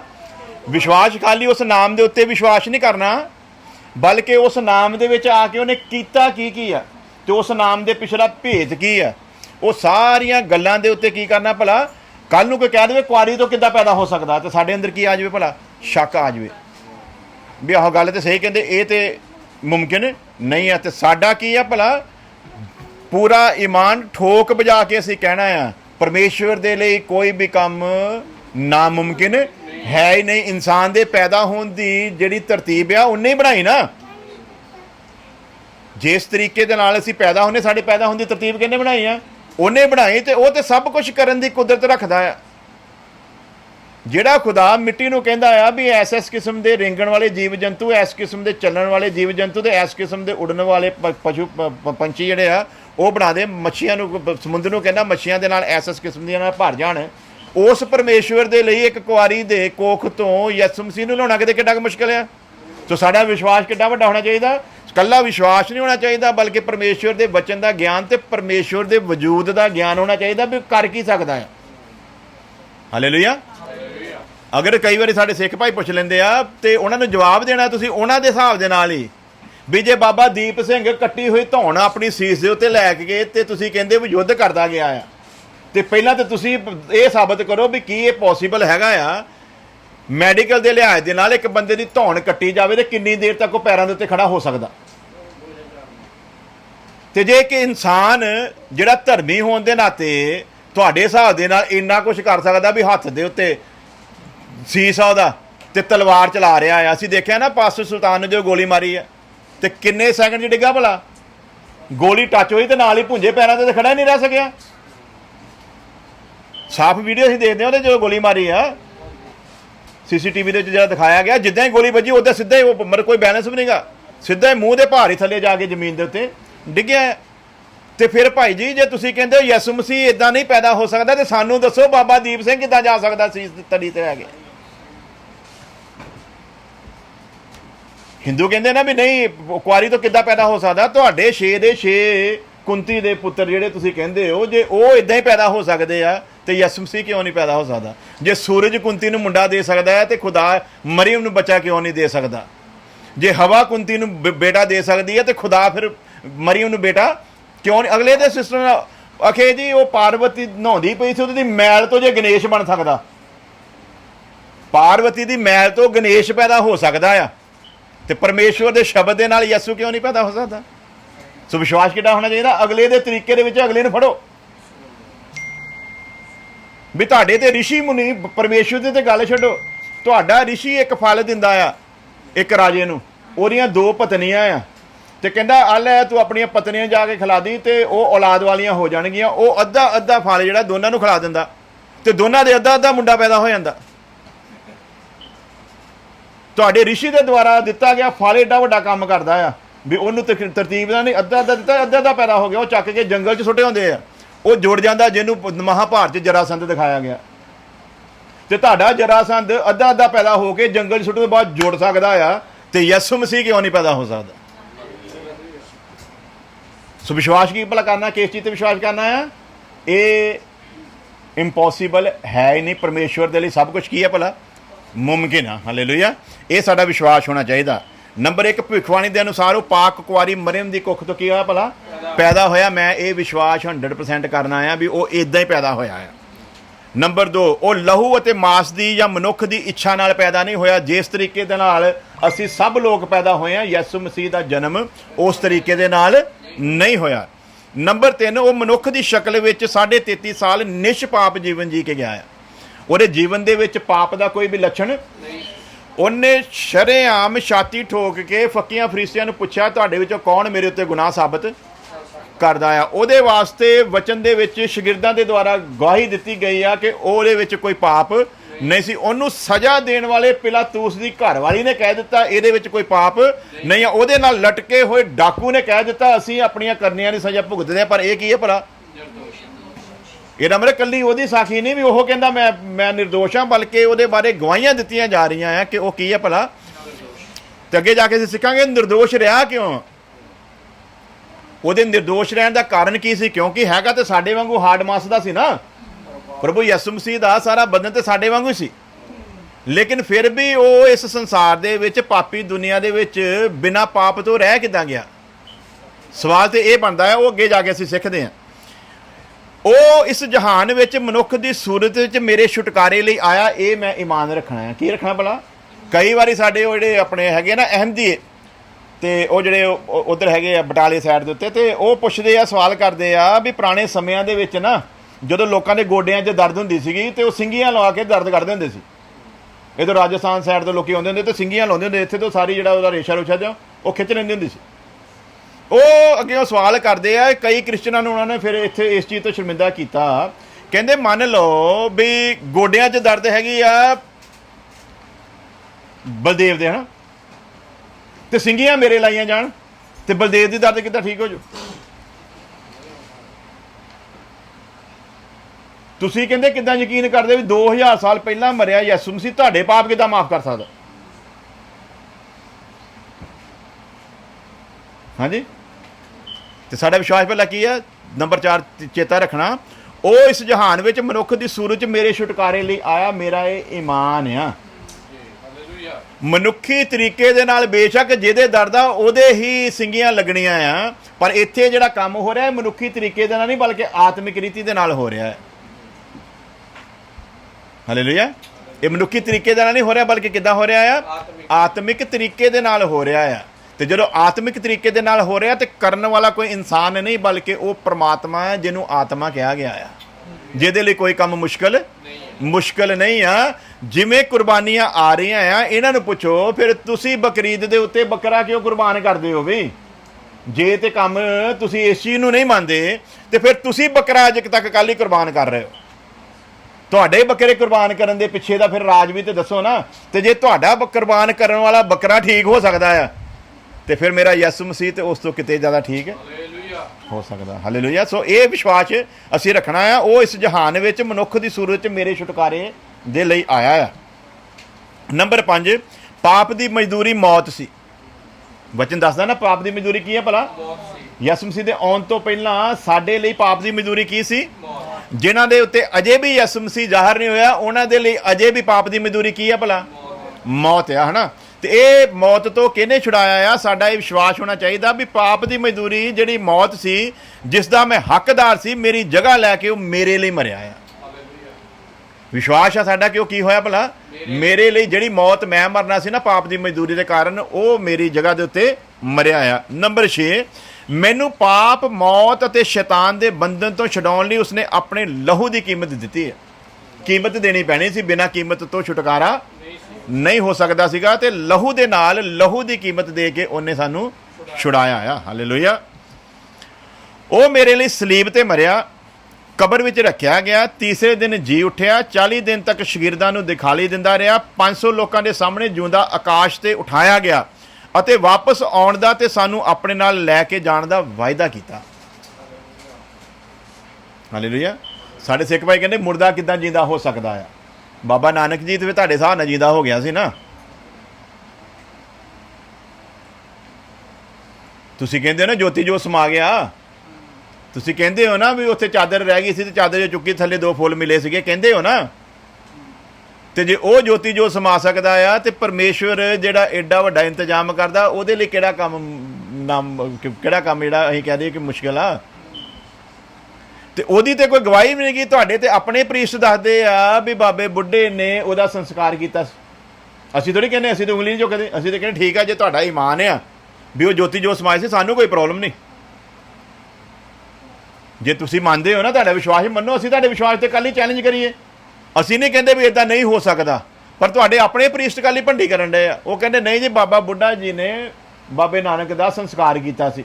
ਇਹਨਾਂ ਦੇ ਹੀ ਪਿਛਲੇ ਦਿਨਾਂ 'ਚ ਇੱਕ ਭਾਈ ਨੂੰ ਮੈਂ ਸੁਣ ਰਿਹਾ ਸੀਗਾ ਦਿੱਲੀ ਵਾਲਿਆਂ ਨੂੰ, ਤੇ ਉਹ ਕਹਿ ਰਹੇ ਸੀਗੇ ਨਹੀਂ ਜੀ ਉਹਨਾਂ ਦੇ ਬੇਟੇ ਨੇ ਹੀ ਉਹਨਾਂ ਦੀ ਲਾਸ਼ ਖੁਰਦ-ਬੁਰਦ ਕਰ ਦਿੱਤੀ ਸੀ ਆਪਣੇ ਆਪ ਨੂੰ ਉਹਦੀ ਜਗ੍ਹਾ ਤੇ ਲਿਆਉਣ ਦੇ ਲਈ।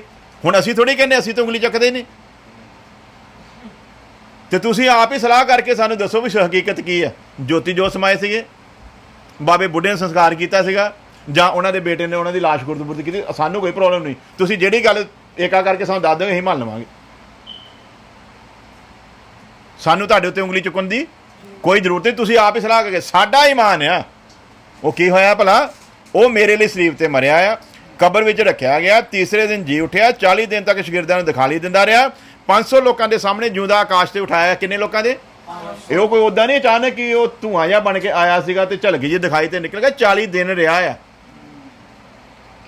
ਤੇ ਜਦੋਂ ਆਕਾਸ਼ ਤੇ ਉਠਾਇਆ ਜਾਂਦਾ 500 ਅੱਖਾਂ ਉਹਨੂੰ ਆਕਾਸ਼ ਤੇ ਜਾਂਦੇ ਨੂੰ ਦੇਖ ਰਹੀਆਂ ਆ। ਸਬੂਤ ਹੈ ਹਰ ਚੀਜ਼ ਦਾ। ਔਰ ਉਹਨਾਂ 500 ਲੋਕਾਂ ਨੇ ਹੀ ਬਾਅਦ 'ਚ ਧੂਮਾਂ ਪਾਈਆਂ। 500 ਲੋਕਾਂ ਦੀ ਹਾਜ਼ਰੀ ਦੇ ਵਿੱਚ ਜਿਉਂਦਾ ਆਕਾਸ਼ ਤੇ ਉਠਾਇਆ ਗਿਆ, ਤੇ ਵਾਪਸ ਆਉਣ ਦਾ ਤੇ ਸਾਨੂੰ ਆਪਣੇ ਨਾਲ ਲੈ ਕੇ ਜਾਣ ਦਾ ਵਾਅਦਾ ਵੀ ਕੀਤਾ ਹੈ। ਇਹ ਇੱਕ ਉਸ ਸ਼ਖਸ ਦਾ ਈਮਾਨ ਆ ਜਿਹਦੇ ਬਾਰੇ ਅਸੀਂ ਦੇਖਿਆ ਕਿ ਯਿਸੂ ਮਸੀਹ ਤੇ ਈਮਾਨ ਕਰਨਾ ਕਿਉਂ ਆ। ਇਹ 7 ਚੀਜ਼ਾਂ ਸਾਨੂੰ ਹਮੇਸ਼ਾ ਧਿਆਨ 'ਚ ਰੱਖਣੀਆਂ ਕਿ ਸਾਡਾ ਈਮਾਨ, ਅਸੀਂ ਯਿਸੂ ਮਸੀਹ ਤੇ ਕਿਸ ਗੱਲ ਨੂੰ ਲੈ ਕੇ ਈਮਾਨ ਕਰਨਾ ਹੈ। ਅੱਗੇ ਵਧਦੇ ਹਾਂ। ਅਸੀਂ ਪਿੱਛੇ ਸੁਣਿਆ ਹੈ ਕਿ ਕੀ ਰੂਹ ਤੇ ਪਾਣੀ ਤੋਂ ਪੈਦਾ ਹੋਏ ਸਾਰੇ ਲੋਕ ਹਮੇਸ਼ਾ ਦੀ ਜ਼ਿੰਦਗੀ ਦੇ ਵਾਰਸ ਹੋਣਗੇ? ਸਵਾਲ ਸੀ ਕਿ ਰੂਹ ਤੇ ਪਾਣੀ ਤੋਂ ਪੈਦਾ ਹੋਏ ਕੀ ਹਮੇਸ਼ਾ ਦੀ ਜ਼ਿੰਦਗੀ ਦੇ ਵਾਰਸ ਹੋਣਗੇ? ਜਵਾਬ ਹੈ ਨਹੀਂ। ਰੂਹ ਤੇ ਪਾਣੀ ਤੋਂ ਪੈਦਾ ਹੋਏ ਸਭ ਲੋਕ ਹਮੇਸ਼ਾ ਦੀ ਜ਼ਿੰਦਗੀ ਦੇ ਵਾਰਸ ਨਹੀਂ ਹੋਣਗੇ। ਇਸ ਲਈ ਸਾਡੇ ਨੂੰ ਦਿਮਾਗ 'ਚੋਂ ਪਹਿਲਾਂ ਕੱਢਣਾ ਪੈਣਾ ਆ। ਔਰ ਜਿਹੜੇ ਮਸੀਹ 'ਚ ਹੋ ਕੇ ਇਸ ਅੰਧਕਾਰ ਦੇ ਵਿੱਚ ਫਿਰ ਵੀ ਹੈਗੇ ਨੇ, ਉਹਨਾਂ ਨੂੰ ਇਸ ਅੰਧਕਾਰ ਤੋਂ ਬਾਹਰ ਲੈ ਕੇ ਆਉਣ ਦੀ ਜ਼ਰੂਰਤ ਆ, ਕਲਾਮ ਦੇ ਵੇਰਵਿਆਂ ਨੂੰ ਦੇ ਕੇ। ਬਲਕਿ ਰੂਹ ਤੋਂ ਪੈਦਾ ਹੋਣ ਤੋਂ ਬਾਅਦ ਜਿਹੜੇ ਰੂਹ ਦੀ ਅਗਵਾਈ ਵਿੱਚ ਚੱਲਣਗੇ ਉਹ ਹਮੇਸ਼ਾ ਦੀ ਜ਼ਿੰਦਗੀ ਦੇ। ਰੂਹ ਤੋਂ ਪੈਦਾ ਹੋਣਾ ਕਾਫੀ ਨਹੀਂ, ਬਲਕਿ ਰੂਹ ਦੀ ਅਗਵਾਈ ਦੇ ਵਿੱਚ, ਜੇ ਰੂਹ ਦੀ ਅਗਵਾਈ ਦੇ ਵਿੱਚ ਚੱਲਾਂਗੇ ਤਾਂ ਵਾਰਸ ਹੋਵਾਂਗੇ। ਰੂਹ ਤੋਂ ਪੈਦਾ ਹੋਣ ਦੇ ਨਾਲ ਕੰਮ ਬਣਨਾ ਨਹੀਂ ਹੈ। ਜਿਹੜੇ ਰੂਹ ਵਿੱਚ ਸ਼ੁਰੂ ਕਰਕੇ ਸਰੀਰ ਵਿੱਚ ਖਤਮ ਕਰਨਗੇ ਉਹ ਵਚਨ ਅਨੁਸਾਰ ਹਮੇਸ਼ਾ ਦੀ ਜ਼ਿੰਦਗੀ ਦੇ ਵਾਰਸ। ਰੂਹ 'ਚ ਸ਼ੁਰੂ ਤੇ ਕੀਤਾ ਪਰ ਰੂਹ 'ਚ ਖਤਮ ਨਹੀਂ ਕੀਤਾ, ਉਹ ਵਾਰਸ ਨਹੀਂ ਹੋਣਗੇ। ਕਿਉਂਕਿ ਵਚਨ ਸਾਨੂੰ ਇਸ ਤਰ੍ਹਾਂ ਦੱਸਦਾ ਹੈ ਕਿ ਕੀ ਤੁਸੀਂ ਇੰਨੇ ਨਿਰਬੁੱਧ ਹੋ ਕਿ ਰੂਹ ਵਿੱਚ ਸ਼ੁਰੂ ਕਰਕੇ ਸਰੀਰ ਦੇ ਵਿੱਚ ਖਤਮ ਕਰਦੇ ਹੋ? ਸੋ ਜਿਹੜੇ ਰੂਹ 'ਚ ਸ਼ੁਰੂ ਕਰਕੇ ਸਰੀਰ 'ਚ ਖਤਮ ਕਰਦੇ ਆ ਉਹਨਾਂ ਨੂੰ ਵਚਨ ਕੀ ਦੱਸਦਾ ਭਲਾ? ਸਰੀਰ ਵਿੱਚ ਖਤਮ ਕਰਨ ਵਾਲਿਆਂ ਨੂੰ ਵਚਨ ਨਿਰਬੁੱਧ ਦੱਸਦਾ ਹੈ। ਕੀ ਦੱਸਦਾ ਭਲਾ? ਵਚਨ ਦੇ ਵਿੱਚ ਉਹਨਾਂ ਨੂੰ ਕੀ ਦੱਸਿਆ ਗਿਆ? ਜਿਨ੍ਹਾਂ ਨੇ ਰੂਹ ਦੇ ਵਿੱਚ ਸ਼ੁਰੂ ਕੀਤਾ ਪਰ ਸਰੀਰ ਦੇ ਵਿੱਚ, ਜਦ ਕਿ ਹੁਕਮ ਕੀ ਆ? ਜਿਹਨੇ ਵਾਰਸ ਹੋਣਾ ਆ ਉਹ ਰੂਹ ਦੇ ਵਿੱਚ ਸ਼ੁਰੂ ਕਰੇ ਤੇ ਰੂਹ ਦੇ ਵਿੱਚ ਹੀ। ਜੇ ਰੂਹ ਦੇ ਵਿੱਚ ਸ਼ੁਰੂ ਕਰਕੇ ਰੂਹ ਦੇ ਵਿੱਚ ਖਤਮ ਕਰਦਾ ਆ ਤੇ ਫਿਰ ਵਾਰਸ ਆ, ਤੇ ਜੇ ਰੂਹ 'ਚ ਸ਼ੁਰੂ ਕਰਕੇ ਫਿਰ ਸਰੀਰ 'ਚ ਚਲੇ ਜਾਂਦਾ ਹੈ ਤੇ ਫਿਰ ਵਾਰਸ ਨਹੀਂ। ਭੈਣਾਂ ਕਰ ਲੈਂਦੇ ਉਹਦੇ ਕਰਾਰ ਪਾਸਟਰਾਂ ਦੇ ਖੜੇ ਹੋ ਗਏ, ਹਾਂਜੀ ਠੀਕ ਹੈ ਜੀ, ਹੁਣ ਨਹੀਂ ਅਸੀਂ ਫੈਸ਼ਨ ਕਰਦੇ ਹਾਂ ਜੀ।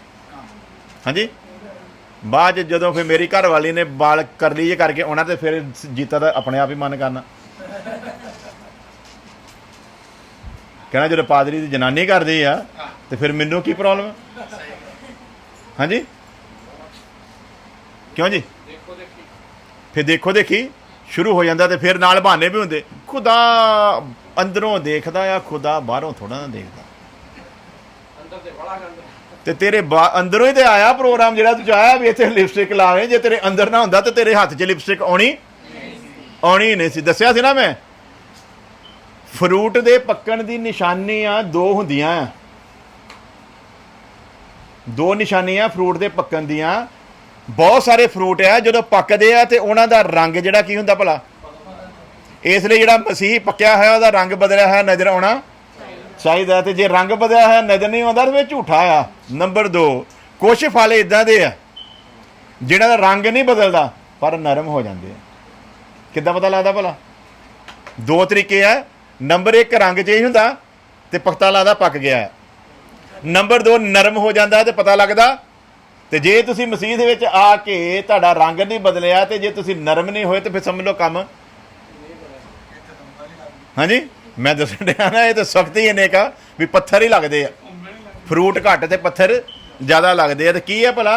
ਸਰੀਰ ਦੇ ਵਿੱਚ ਖਤਮ ਨਹੀਂ ਕਰਨਾ, ਰੂਹ ਦੇ ਵਿੱਚ ਸ਼ੁਰੂ ਕਰਕੇ ਰੂਹ ਦੇ ਵਿੱਚ ਜਿਹੜਾ ਖਤਮ ਕਰੂਗਾ ਉਹ ਆ ਜਿਹੜਾ ਪਰਮੇਸ਼ਵਰ ਦੇ ਉਸ ਰਾਜ ਦਾ ਵਾਰਿਸ ਹੋਵੇਗਾ। ਇਸ ਲਈ ਬਪਤਿਸਮਾ ਲੈਂਦੇ ਵਕਤ ਜਲਦੀ ਨਹੀਂ ਕਰਨੀ ਚਾਹੀਦੀ। ਇਸੇ ਕਰਕੇ ਲੋਕਾਂ ਨੂੰ ਬਾਰ-ਬਾਰ ਸਮਝਾਇਆ ਜਾਂਦਾ ਹੈ ਪਹਿਲਾਂ ਤੁਸੀਂ ਸਮਝ ਲਓ ਵੀ ਤੁਸੀਂ ਇਸ ਫੈਸਲੇ ਤੇ ਖੜੇ ਹੋ ਸਕਦੇ ਆ ਕਿ ਨਹੀਂ।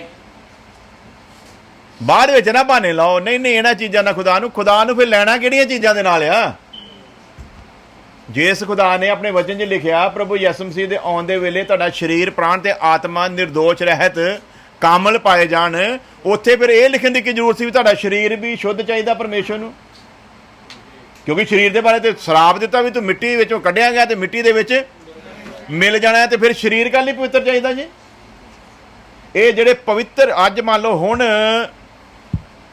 ਲਲਕਾਰ ਹੁੰਦੀ ਆ ਉੱਥੇ ਤੇ ਤੁਰੀ ਵੱਜਦੀ ਆ, ਜੇ ਹੁਣ ਉਹ ਕੰਮ ਰੈਪਚਰ ਦਾ ਐਸੇ ਵਕਤ ਸਾਡੇ ਵਚਨ ਸੁਣਾਉਂਦਿਆਂ ਅਗਰ ਹੁੰਦਾ ਆ ਤੇ ਫਿਰ ਜਿਹੜੇ ਅੱਖ ਝਪਕਦੇ ਸਾਰ ਬਦਲਨੇ ਉਹ ਭਲਾ ਕੌਣ ਹੋਣੇ ਆ? ਹਾਂਜੀ ਬੋਲੋ ਸਾਰੇ ਨੇ। ਹੁਣ ਇੱਕ ਭੈਣ ਪੂਰਾ ਫੈਸ਼ਨ ਕਰਕੇ ਬਿਊਟੀ ਪਾਰਲਰ ਦੇ ਉੱਤੇ ਮਤਲਬ ਆਪਣੇ ਮੂੰਹ ਦੇ ਉੱਤੇ ਉਹ ਸਾਰਾ ਕੁਛ ਲਵਾਉਣ ਦੇ, ਜਿਹੜਾ ਕੀ ਕਹਿੰਦੇ ਹੁੰਦੇ ਸਿਸਟਮ, ਹਾਂਜੀ ਚਲੋ ਤੁਹਾਨੂੰ ਜ਼ਿਆਦਾ ਪਤਾ, ਜਿਹੜੀਆਂ ਲਵਾਉਂਦੀਆਂ ਉਹਨਾਂ ਪਤਾ ਹੋ। ਸੋ ਕੀ ਹੈ ਭਲਾ ਉਹ ਉਧਰੋਂ ਬਿਊਟੀ ਪਾਰਲਰ 'ਚ ਬੈਠੀ ਆਪਣੇ ਜਿਸਮ ਦੀ ਖਵਾਇਸ਼ ਨੂੰ ਲੈ ਕੇ ਤੇ ਤਿਆਰ ਹੁੰਦੀ ਹੋਵੇ ਤੇ ਉਧਰੋਂ ਲਲਕਾਰ ਹੋ ਜਾਵੇ। ਉਹ ਫਿਰ ਜਿਹਨਾਂ ਦੇ ਲਈ ਤਿਆਰ ਹੁੰਦੀ ਸੀ ਨਾ ਉਹਨਾਂ ਦੇ ਲਈ ਆ, ਕਿਹਦੇ ਲਈ ਭਲਾ ਤਿਆਰ ਹੁੰਦੀ ਪਈ ਸੀ? ਇਸ ਸੰਸਾਰ ਨੂੰ ਦਿਖਾਉਣ ਦੇ ਲਈ ਤੇ ਇਸ ਸੰਸਾਰ ਦੇ ਲਈ। ਤੇ ਕੀ ਲਿਖਿਆ? ਜਿਹੜਾ ਇਸ ਸੰਸਾਰ ਦੇ ਨਾਲ ਮਿੱਤਰਚਾਰਾ ਕਰਦਾ ਮੇਰਾ ਕੀ ਹੈ ਭਲਾ? ਵੈਰੀ ਹੈ। ਤੇ ਫਿਰ ਵੈਰੀ ਨੂੰ ਲੈ ਜਾਓ, ਫਿਰ ਵੈਰੀ ਨੂੰ ਲਿਜਾ ਸਕਦਾ। ਤੇ ਫਿਰ ਇਹ ਕੀ ਹੈ? ਜਿਹੜੇ ਜਿਸਮ ਦੀ ਖਵਾਇਸ਼ ਦੇ ਵਿੱਚ ਅਜੇ ਵੀ ਆ, ਉਹਨਾਂ ਦਾ ਵਚਨ ਤੋਂ ਕੀ ਤੁਲਨਾ ਕਰਦਾ ਆ? ਸ਼ੁਰੂ ਰੂਹ ਦੇ ਵਿੱਚ ਕੀਤਾ ਸੀ, ਪੈਦਾ ਰੂਹ ਦੇ ਵਿੱਚ ਹੋਏ ਸੀਗੇ, ਪਰ ਰੂਹ ਦੇ ਵਿੱਚ ਕਾਇਮ ਨਹੀਂ ਰਹਿ ਸਕੇ। ਤੇ ਰੂਹ ਦੇ ਵਿੱਚ ਕਾਇਮ ਨਾ ਰਹਿ ਸਕਣ ਦਾ ਕਰਕੇ ਉਹ ਕਦੇ ਵੀ ਉਹਦੇ ਰਾਜ ਦੇ ਅਧਿਕਾਰੀ ਨਹੀਂ ਹੋ ਸਕਦੇ। ਤੇ ਮਸਲਾ ਹੁਣ ਉਸ ਜਗ੍ਹਾ ਤੇ ਪਹੁੰਚ ਗਿਆ ਜਿਹੜਾ ਪਹਿਲਾਂ ਤੇ ਪ੍ਰਚਾਰ ਕੀਤਾ ਜਾਂਦਾ ਹੈ, ਤੇ ਕਹਿੰਦਾ ਵੀ ਜਦੋਂ ਤੁਸੀਂ ਵਿਸ਼ਵਾਸ ਕੀਤਾ ਸੀ ਨਾ ਉਸ ਸਮੇਂ ਤੋਂ ਹੁਣ ਤੁਹਾਡੀ ਮੁਕਤੀ ਭਲਾ ਕੀ ਹੈ? ਬੜੀ ਨੇੜੇ ਆ ਗਈ ਹੈ। ਤੇ ਅਸੀਂ ਪਿਛਲੇ ਦਿਨਾਂ ਸਿੱਖਿਆ ਸੀ, ਤਕਰੀਬਨ ਸਾਲ ਪਹਿਲਾਂ ਚਰਚ ਦੇ ਵਿੱਚ ਦੱਸਿਆ ਸੀਗਾ ਯਰਮਿਆ ਨਬੀ 49 ਚੈਪਟਰ ਦੇ ਉੱਤੇ ਕਿ ਜਿਹੜਾ ਈਰਾਨ ਦਾ ਪਰਮਾਣੂ ਪ੍ਰੋਗਰਾਮ ਆ ਉਹ ਇਸਰਾਇਲ ਨਸ਼ਟ ਕਰੂਗਾ। ਪੜ੍ਹਿਆ ਸੀ ਅਸੀਂ, ਸਾਲ ਪਹਿਲਾਂ ਪੜ੍ਹਿਆ ਸੀ, ਸਾਲ ਪਹਿਲਾਂ ਦੀਆਂ ਵੀਡੀਓ ਰਿਕਾਰਡਿੰਗ ਪਾਈਆਂ ਹੋਈਆਂ। ਕੋਈ ਬੰਦਾ ਮੁੱਕਰ ਤੇ ਨਹੀਂ ਸਕਦਾ, ਕੋਈ ਇਸ ਸੱਚਾਈ ਤੋਂ ਇਨਕਾਰ ਤੇ ਨਹੀਂ ਕਰ ਸਕਦਾ। ਜਿੱਦਾਂ ਦੱਸਿਆ ਸੀ ਉਦਾਂ ਹੋਇਆ ਕਿ ਨਹੀਂ? ਹਾਂਜੀ, ਜਿੱਦਾਂ ਦੱਸਿਆ ਸੀ ਉਦਾਂ ਹੀ ਹੋਇਆ। ਯਸ਼ਾਇਆ ਨਬੀ 17 ਅਧਿਆਏ ਦੇ ਵਿੱਚ ਸੀਰੀਆ ਦੀ ਬਰਬਾਦੀ ਦਾ ਜਿੱਦਾਂ ਲੇਖ ਲਿਖਿਆ ਸੀ ਉਸੇ ਤਰ੍ਹਾਂ ਹੋਇਆ ਕਿ ਨਹੀਂ ਹੋਇਆ? ਲਿਖਿਆ ਵੀ ਖੰਡਰ ਬਣੂਗਾ, ਬਣਿਆ। ਲਿਖਿਆ ਡੰਗਰਾਂ ਦੀ ਖੋਹ ਹੋਊਗਾ, ਹੋਇਆ। ਲਿਖਿਆ ਇਨਸਾਨਾਂ ਦੇ ਰਹਿਣ ਯੋਗ ਨਹੀਂ ਰਹੂਗਾ, ਹੋਇਆ। ਸੋ ਜਦੋਂ ਵਚਨ ਦੀ ਹਰ ਗੱਲ ਸਾਡੀਆਂ ਅੱਖਾਂ ਦੇ ਸਾਹਮਣੇ ਇਹਨਾਂ ਦਿਨਾਂ ਦੇ ਵਿੱਚ ਪੂਰੀ ਹੋ ਰਹੀ, ਸਾਨੂੰ ਤੇ ਕੁਝ ਲੱਭਣ ਦੀ ਜ਼ਰੂਰਤ ਹੀ ਨਹੀਂ ਆ। ਖੁਦਾ ਦੇ ਵਚਨ ਦੇ ਉੱਤੇ ਹੁਣ ਸ਼ੱਕ ਕਰਨ ਵਾਲਾ ਤੇ ਕੋਈ ਸਿਸਟਮ ਰਿਹਾ ਹੀ ਨਹੀਂ। ਕੋਈ ਇੱਦਾਂ ਦਾ ਕੋਈ ਬੰਦਾ ਕਹਿ ਨਹੀਂ ਸਕਦਾ ਨਹੀਂ ਜੀ ਇਹ ਤਾਂ ਐਵੇਂ ਬੰਦੇ ਦੀਆਂ ਲਿਖੀਆਂ ਹੋਈਆਂ ਗੱਲਾਂ ਆ। ਤੇ ਜੇ ਬੰਦੇ ਦੀਆਂ ਗੱਲਾਂ ਲਿਖੀਆਂ ਹੋਈਆਂ 2700 ਸਾਲ ਪਹਿਲਾਂ ਤੇ 2600 ਸਾਲ ਪਹਿਲਾਂ, ਦੋ ਭਵਿੱਖੇ ਵਕਤਾ ਜਿਹੜੇ ਆ ਉਹ ਇਸ ਗੱਲ ਨੂੰ ਦੱਸਦੇ ਪਏ ਆ। ਤੇ 2600-2700 ਸਾਲਾਂ ਬਾਅਦ ਜਾ ਕੇ ਅਸੀਂ ਆਪਣੀਆਂ ਅੱਖਾਂ ਦੇ ਨਾਲ ਉਸ ਗੱਲ ਨੂੰ ਜਦੋਂ ਪੂਰਾ ਹੁੰਦਿਆਂ ਦੇਖਦੇ ਆ ਤੇ ਕਿਹਦੇ ਵਿੱਚ ਹਿੰਮਤ ਆ ਜਿਹੜਾ ਇਸ ਵਚਨ ਦੇ ਉੱਤੇ ਸ਼ੱਕ ਕਰੇ? ਤੇ ਜੇ ਇੰਨਾ ਕੁਝ ਸਮਝਣ ਦੇ ਬਾਵਜੂਦ ਵੀ ਅਸੀਂ ਸ਼ੱਕ ਕਰੀਏ ਤੇ ਫਿਰ ਸਜ਼ਾ ਦੇ ਕਿੱਡੇ ਵੱਡੇ ਭਾਗੀ ਹੋਵਾਂਗੇ। ਅਜੇ ਤੇ ਵਚਨ ਦੇ ਅਨੁਸਾਰ ਲੋਕੀ ਪਤਾ ਕੀ ਸੋਚਦੇ ਆ ਵੀ ਈਰਾਨ ਨੇ ਕੁਝ ਕੀਤਾ ਨਹੀਂ, ਹਨਾ। ਅਜੇ ਤੇ ਪਹਿਲਾ ਵਚਨ ਪੂਰਾ ਹੋਇਆ, ਦੂਜਾ ਵਚਨ ਭਲਾ ਕੀ ਆ? 90% ਈਰਾਨ ਵੀ ਸੀਰੀਆ ਦੀ ਤਰ੍ਹਾਂ ਬਰਬਾਦ ਹੋਣਾ, 90% ਬਰਬਾਦ ਕੀਤਾ ਜਾਣਾ ਆ ਈਰਾਨ ਪੂਰੇ ਦਾ ਪੂਰਾ 90%। ਤੇ ਹੁਣ ਦੱਸੋ ਵੀ ਅਸੀਂ ਖੁਦਾ ਨੇ ਨਾ ਵਿਸ਼ਵਾਸ ਕੀਤੇ ਆ ਭਲਾ ਖੁਦਾ ਦੇ ਉਸੇ ਵਚਨ ਦੇ ਉੱਤੇ ਜਿਹਦਾ ਨਾਮ ਮਸੀਹ ਯਸੂ ਆ, 90% ਉਹ ਪੂਰੀ ਤਰ੍ਹਾਂ ਬਰਬਾਦ ਕਰ ਦਿੱਤਾ ਜਾਣਾ। ਤੇ ਇਹ ਕਿੰਨੇ ਕੁ ਸਮੇਂ ਬਾਅਦ ਹੋਣ ਵਾਲਾ ਭਲਾ? ਇਹ ਭੁੱਲ ਜਾਓ ਕਿ ਇਹ ਅਜੇ ਕਦੋਂ ਹੋਣਾ। ਇਹ ਆਪਾਂ ਗੱਲ ਕਰਦੇ ਆ ਇਸ ਟਾਈਮ ਵੀ ਕੰਮ ਸ਼ੁਰੂ ਹੋ ਸਕਦਾ ਆ, ਕਿਉਂਕਿ ਜਦੋਂ ਪਹਿਲੀ ਭਵਿੱਖਬਾਣੀ ਪੂਰੀ ਹੋ ਗਈ ਆ ਤੇ ਹੁਣ ਦੂਜੀ ਨੂੰ ਦੇਰ ਲੱਗਣੀ, ਦੂਜੀ ਨੂੰ ਦੇਰ ਨਹੀਂ ਲੱਗਣੀ। ਔਰ ਹਾਲਾਤ ਜਿਹੜੇ ਆ ਸਾਰੇ ਸਾਡੇ ਸਾਹਮਣੇ ਅੱਖਾਂ ਦੇ ਆ, ਫਿਰ ਵੀ ਅਸੀਂ ਇੰਨੇ ਢੀਠ ਮਨ ਇਸਰਾਏਲੀਆਂ ਵਾਂਗੂ ਹੋ ਕੇ ਬੈਠੇ ਆ ਕਿ ਅਸੀਂ ਵਚਨ ਦੇ ਅਨੁਸਾਰ ਚੱਲਣ ਦੇ ਲਈ ਤਿਆਰ ਹੀ ਨਹੀਂ ਆ ਤੇ ਨਾ ਅਸੀਂ ਉਹਦੇ ਲਈ ਮਨ ਬਣਾਉਣ ਦੇ ਵਾਸਤੇ ਤਿਆਰ ਆ। ਤੇ ਫਿਰ ਲਿਖਿਆ ਹੈ ਵਚਨ ਦੇ ਵਿੱਚ, ਜਿਹੜਾ ਵਚਨ ਦਾ ਸਾਹਮਣਾ ਕਰਦਾ ਉਹ ਰੱਬ ਦਾ ਸਾਹਮਣਾ ਕਰਦਾ ਹੈ। ਤੇ ਲਿਖਿਆ ਅੰਤ ਦੇ ਦਿਨ ਦੇ ਵਿੱਚ ਇਹ ਸੁਣਿਆ ਹੋਇਆ ਵਚਨ ਹੀ ਤੈਨੂੰ ਦੋਸ਼ੀ, ਇਹ ਸੁਣਿਆ ਹੋਇਆ ਵਚਨ ਹੀ ਤੈਨੂੰ ਦੋਸ਼ੀ ਠਹਿਰਾਊਗਾ। ਸੋ ਖਤਰਨਾਕ ਕੰਮ ਹੈ। ਸਰੀਰ ਵਿੱਚ ਖਤਮ ਕਰਨ ਵਾਲਿਆਂ ਨੂੰ ਵਚਨ ਵਿੱਚ ਕੀ ਦੱਸਿਆ ਗਿਆ ਭਲਾ? ਨਿਰਬੁੱਧ ਦੱਸਿਆ ਗਿਆ। ਉਹੀ ਵਚਨ ਦੱਸਦਾ ਹੈ ਕਿ ਬੁੱਧੀਮਾਨ ਨੇ ਆਪਣਾ ਘਰ ਚਟਾਨ ਉੱਤੇ ਬਣਾਇਆ ਅਤੇ ਘਰ ਕਾਇਮ ਰਹੇਗਾ। ਜਿਹਨੇ ਚਟਾਨ ਉੱਤੇ ਬਣਾਇਆ ਉਹਦਾ ਘਰ ਕੀ ਰਹੂਗਾ ਭਲਾ? ਜਿਹੜਾ ਸਰੀਰ ਦੇ ਵਿੱਚ ਖਤਮ ਕਰਦਾ ਉਹਨੂੰ ਕੀ ਦੱਸਿਆ ਗਿਆ ਬਾਈ ਵਚਨ ਦੇ ਵਿੱਚ? ਨਿਰਬੁੱਧ ਦੱਸਿਆ ਗਿਆ। ਤੇ ਜਿਹੜਾ ਚਟਾਨ ਦੇ ਉੱਤੇ ਘਰ ਬਣਾਉਂਦਾ ਉਹਨੂੰ ਕੀ ਦੱਸਿਆ ਗਿਆ? ਜਿਹੜਾ ਬੁੱਧੀਮਾਨ ਆ ਉਹ ਚਟਾਨ ਦੇ ਉੱਤੇ ਘਰ ਬਣਾਉਂਦਾ ਹੈ। ਸੋ ਬੁੱਧੀਮਾਨ ਲੋਕ ਅਨੰਤ ਜੀਵਨ ਦੇ ਅਧਿਕਾਰੀ ਹੋਣਗੇ, ਨਿਰਬੁੱਧ ਨੇ। ਕਿਉਂ? ਕਿਉਂਕਿ ਬੁੱਧੀਮਾਨ ਨੇ ਕਿਤੇ ਬਣਾਇਆ ਭਲਾ ਘਰ? ਚਟਾਨ ਦੇ ਉੱਤੇ ਬਣਾਇਆ। ਤੇ ਉਸ ਚਟਾਨ ਦਾ ਨਾਮ ਕੀ ਆ? ਯਿਸੂ ਮਸੀਹ ਆ। ਤੇ ਉਹ ਯਿਸੂ ਮਸੀਹ ਜਿਹਦੇ ਕੋਲ ਆ ਉਹਦੇ ਕੋਲ ਕੀ ਆ? ਜ਼ਿੰਦਗੀ ਆ। ਤੇ ਜਿਹਦੇ ਕੋਲ ਯਿਸੂ ਮਸੀਹ ਨਹੀਂ ਉਹਦੇ ਕੋਲ ਜ਼ਿੰਦਗੀ ਵੀ ਨਹੀਂ ਆ। ਸੋ ਅਗਲੇ ਹਿੱਸੇ ਨੂੰ ਅਸੀਂ ਅਗਲੇ ਸੰਡੇ ਸਿੱਖਾਂਗੇ। ਖੁਦਾ ਤੁਹਾਡੇ ਨਾਲ ਹੋਵੇ। ਕੋਈ ਵੀ ਜਨ ਪ੍ਰਾਰਥਨਾ ਕਰੇ।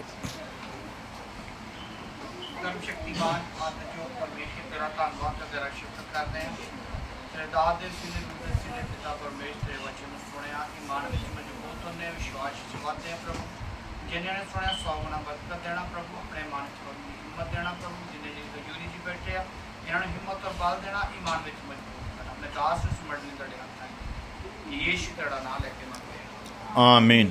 ਵਤਨ ਸਿਉਨ ਹੀ ਸਾਡਾ ਯਾਰੋ, ਵਤਨ ਸਿਉਨ ਹੀ ਸਾਡਾ ਯਾਰੋ, ਅਸਲ ਠਿਕਾਣਾ ਏ। ਇੱਥੇ ਮਨ ਨਾ ਲਾਇਓ ਭਾਇਓ, ਅਸੀਂ ਸਵਰਗੀ ਜਾਣਾ ਏ। ਇੱਥੇ ਮਨ ਨਾ ਲਾਇਓ ਭਾਇਓ, ਅਸੀਂ ਸਵਰਗੀ ਜਾਣਾ ਏ। ਵਤਨ ਸਿਉਨ ਹੀ ਸਾਡਾ ਯਾਰੋ, ਵਤਨ ਸਿਉਨ ਹੀ ਸਾਡਾ ਯਾਰੋ, ਅਸਲ ਠਿਕਾਣਾ ਏ। ਇੱਥੇ ਮਨ ਨਾ ਲਾਇਓ ਪਾਇਓ, ਅਸੀਂ ਸਵਰਗੀ ਜਾਣਾ ਏ। ਇੱਥੇ ਮਨ ਨਾ ਪਾਇਓ, ਅਸੀਂ ਸਵਰਗੀ ਜਾਣਾ ਏ। ਇਹ ਕਰ ਸਾਡਾ ਟਹਿ ਜਾਣਾ ਤੇ ਉਹ ਕਰ ਸਾਡਾ ਪੱਕਾ।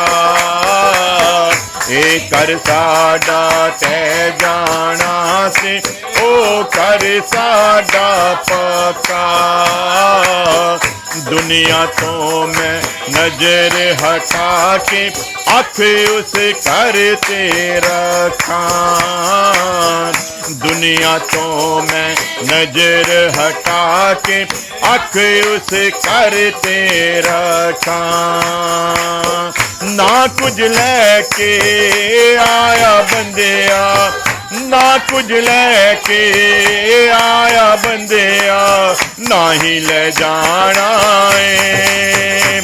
ਇੱਥੇ ਮਨ ਨਾ ਲਾਇਓ ਪਾਇਓ, ਅਸੀਂ ਸਵਰਗੀ ਜਾਣਾ ਏ। ਇੱਥੇ ਮਨ ਨਾ ਲਾਇਓ ਪਾਇਓ, ਅਸੀਂ ਸਵਰਗੀ ਜਾਣਾ ਏ। ਅਸੀਂ ਸਵਰਗੀ ਜਾਣਾ ਏ, ਅਸੀਂ ਸਵਰਗੀ ਜਾਣਾ ਏ, ਅਸੀਂ ਸਵਰਗੀ ਜਾਣਾ ਏ। ਪਿਆਰੇ ਖੁਦਾਵੰ, ਖੁਦਾ ਤੇਰੇ ਵਚਨ ਦਾ ਜੋ ਬੀਜ ਬੀਜਿਆ ਗਿਆ, ਆਉਣ ਵਾਲੇ ਸਮੇਂ ਦੇ ਵਿੱਚ 100 ਗੁਣਾ ਫਲ ਆਵੇ ਖੁਦਾਵੰ। ਹਰੇਕ ਜ਼ਿੰਦਗੀ ਜਿਸ ਨੇ ਵੀ ਤੇਰੇ ਇਸ ਵਚਨ ਨੂੰ ਸੁਣਿਆ ਜਾਂ ਸੁਣੇਗਾ ਖੁਦਾਵੰ, ਤੇਰੇ ਰਾਜ ਦਾ ਅਧਿਕਾਰੀ ਬਣ ਸਕੇ। ਕਿਰਪਾ ਕਰੋ। ਜਿੰਨੇ ਵੀ ਲੋਕਾਂ ਨੇ ਪ੍ਰਾਰਥਨਾ ਕਰਨ ਲਈ ਕਿਹਾ, ਸਭ ਨੂੰ ਯਾਦ ਕਰਦੇ ਹੋਏ ਮਸੀਹ ਯਿਸੂ ਦੇ ਨਾਮ ਦੇ ਵਿੱਚ ਹਰੇਕ ਜ਼ਿੰਦਗੀ ਦੇ ਲਈ ਤੇਰੇ ਵੱਡੇ ਰਹਿਮ ਨੂੰ ਮੰਗ ਲੈਂਦੇ ਹਾਂ ਖੁਦਾਵੰ। ਤੇਰੀ ਕਿਰਪਾ ਤੇਰੇ ਸਭਨਾਂ ਲੋਕਾਂ ਉੱਤੇ ਹਮੇਸ਼ਾ ਬਣੀ ਰਵੇ। ਸਾਡੀ ਪ੍ਰਾਰਥਨਾ ਨੂੰ ਸੁਣੋ, ਕਬੂਲ ਕਰੋ ਮਸੀਹ ਯਿਸੂ ਦੇ ਨਾਮ ਦੇ ਵਿੱਚ। ਹੁਣ ਖੁਦਾਵੰ ਯਿਸੂ ਮਸੀਹ ਦਾ ਫਜ਼ਲ, ਖੁਦਾ ਬਾਪ ਦੀ ਮੁਹੱਬਤ, ਪਾਕ ਰੂਹ ਦੀ ਸੰਗਤ ਹੁਣ ਤੋਂ ਲੈ ਕੇ ਹਮੇਸ਼ਾ ਤੱਕ ਉਹਦੇ ਤਮਾਮ ਲੋਕਾਂ ਦੇ ਨਾਲ ਬਣੀ ਰਵੇ। ਆਮੀਨ, ਆਮੀਨ, ਹਾਲੇਲੂਇਆ।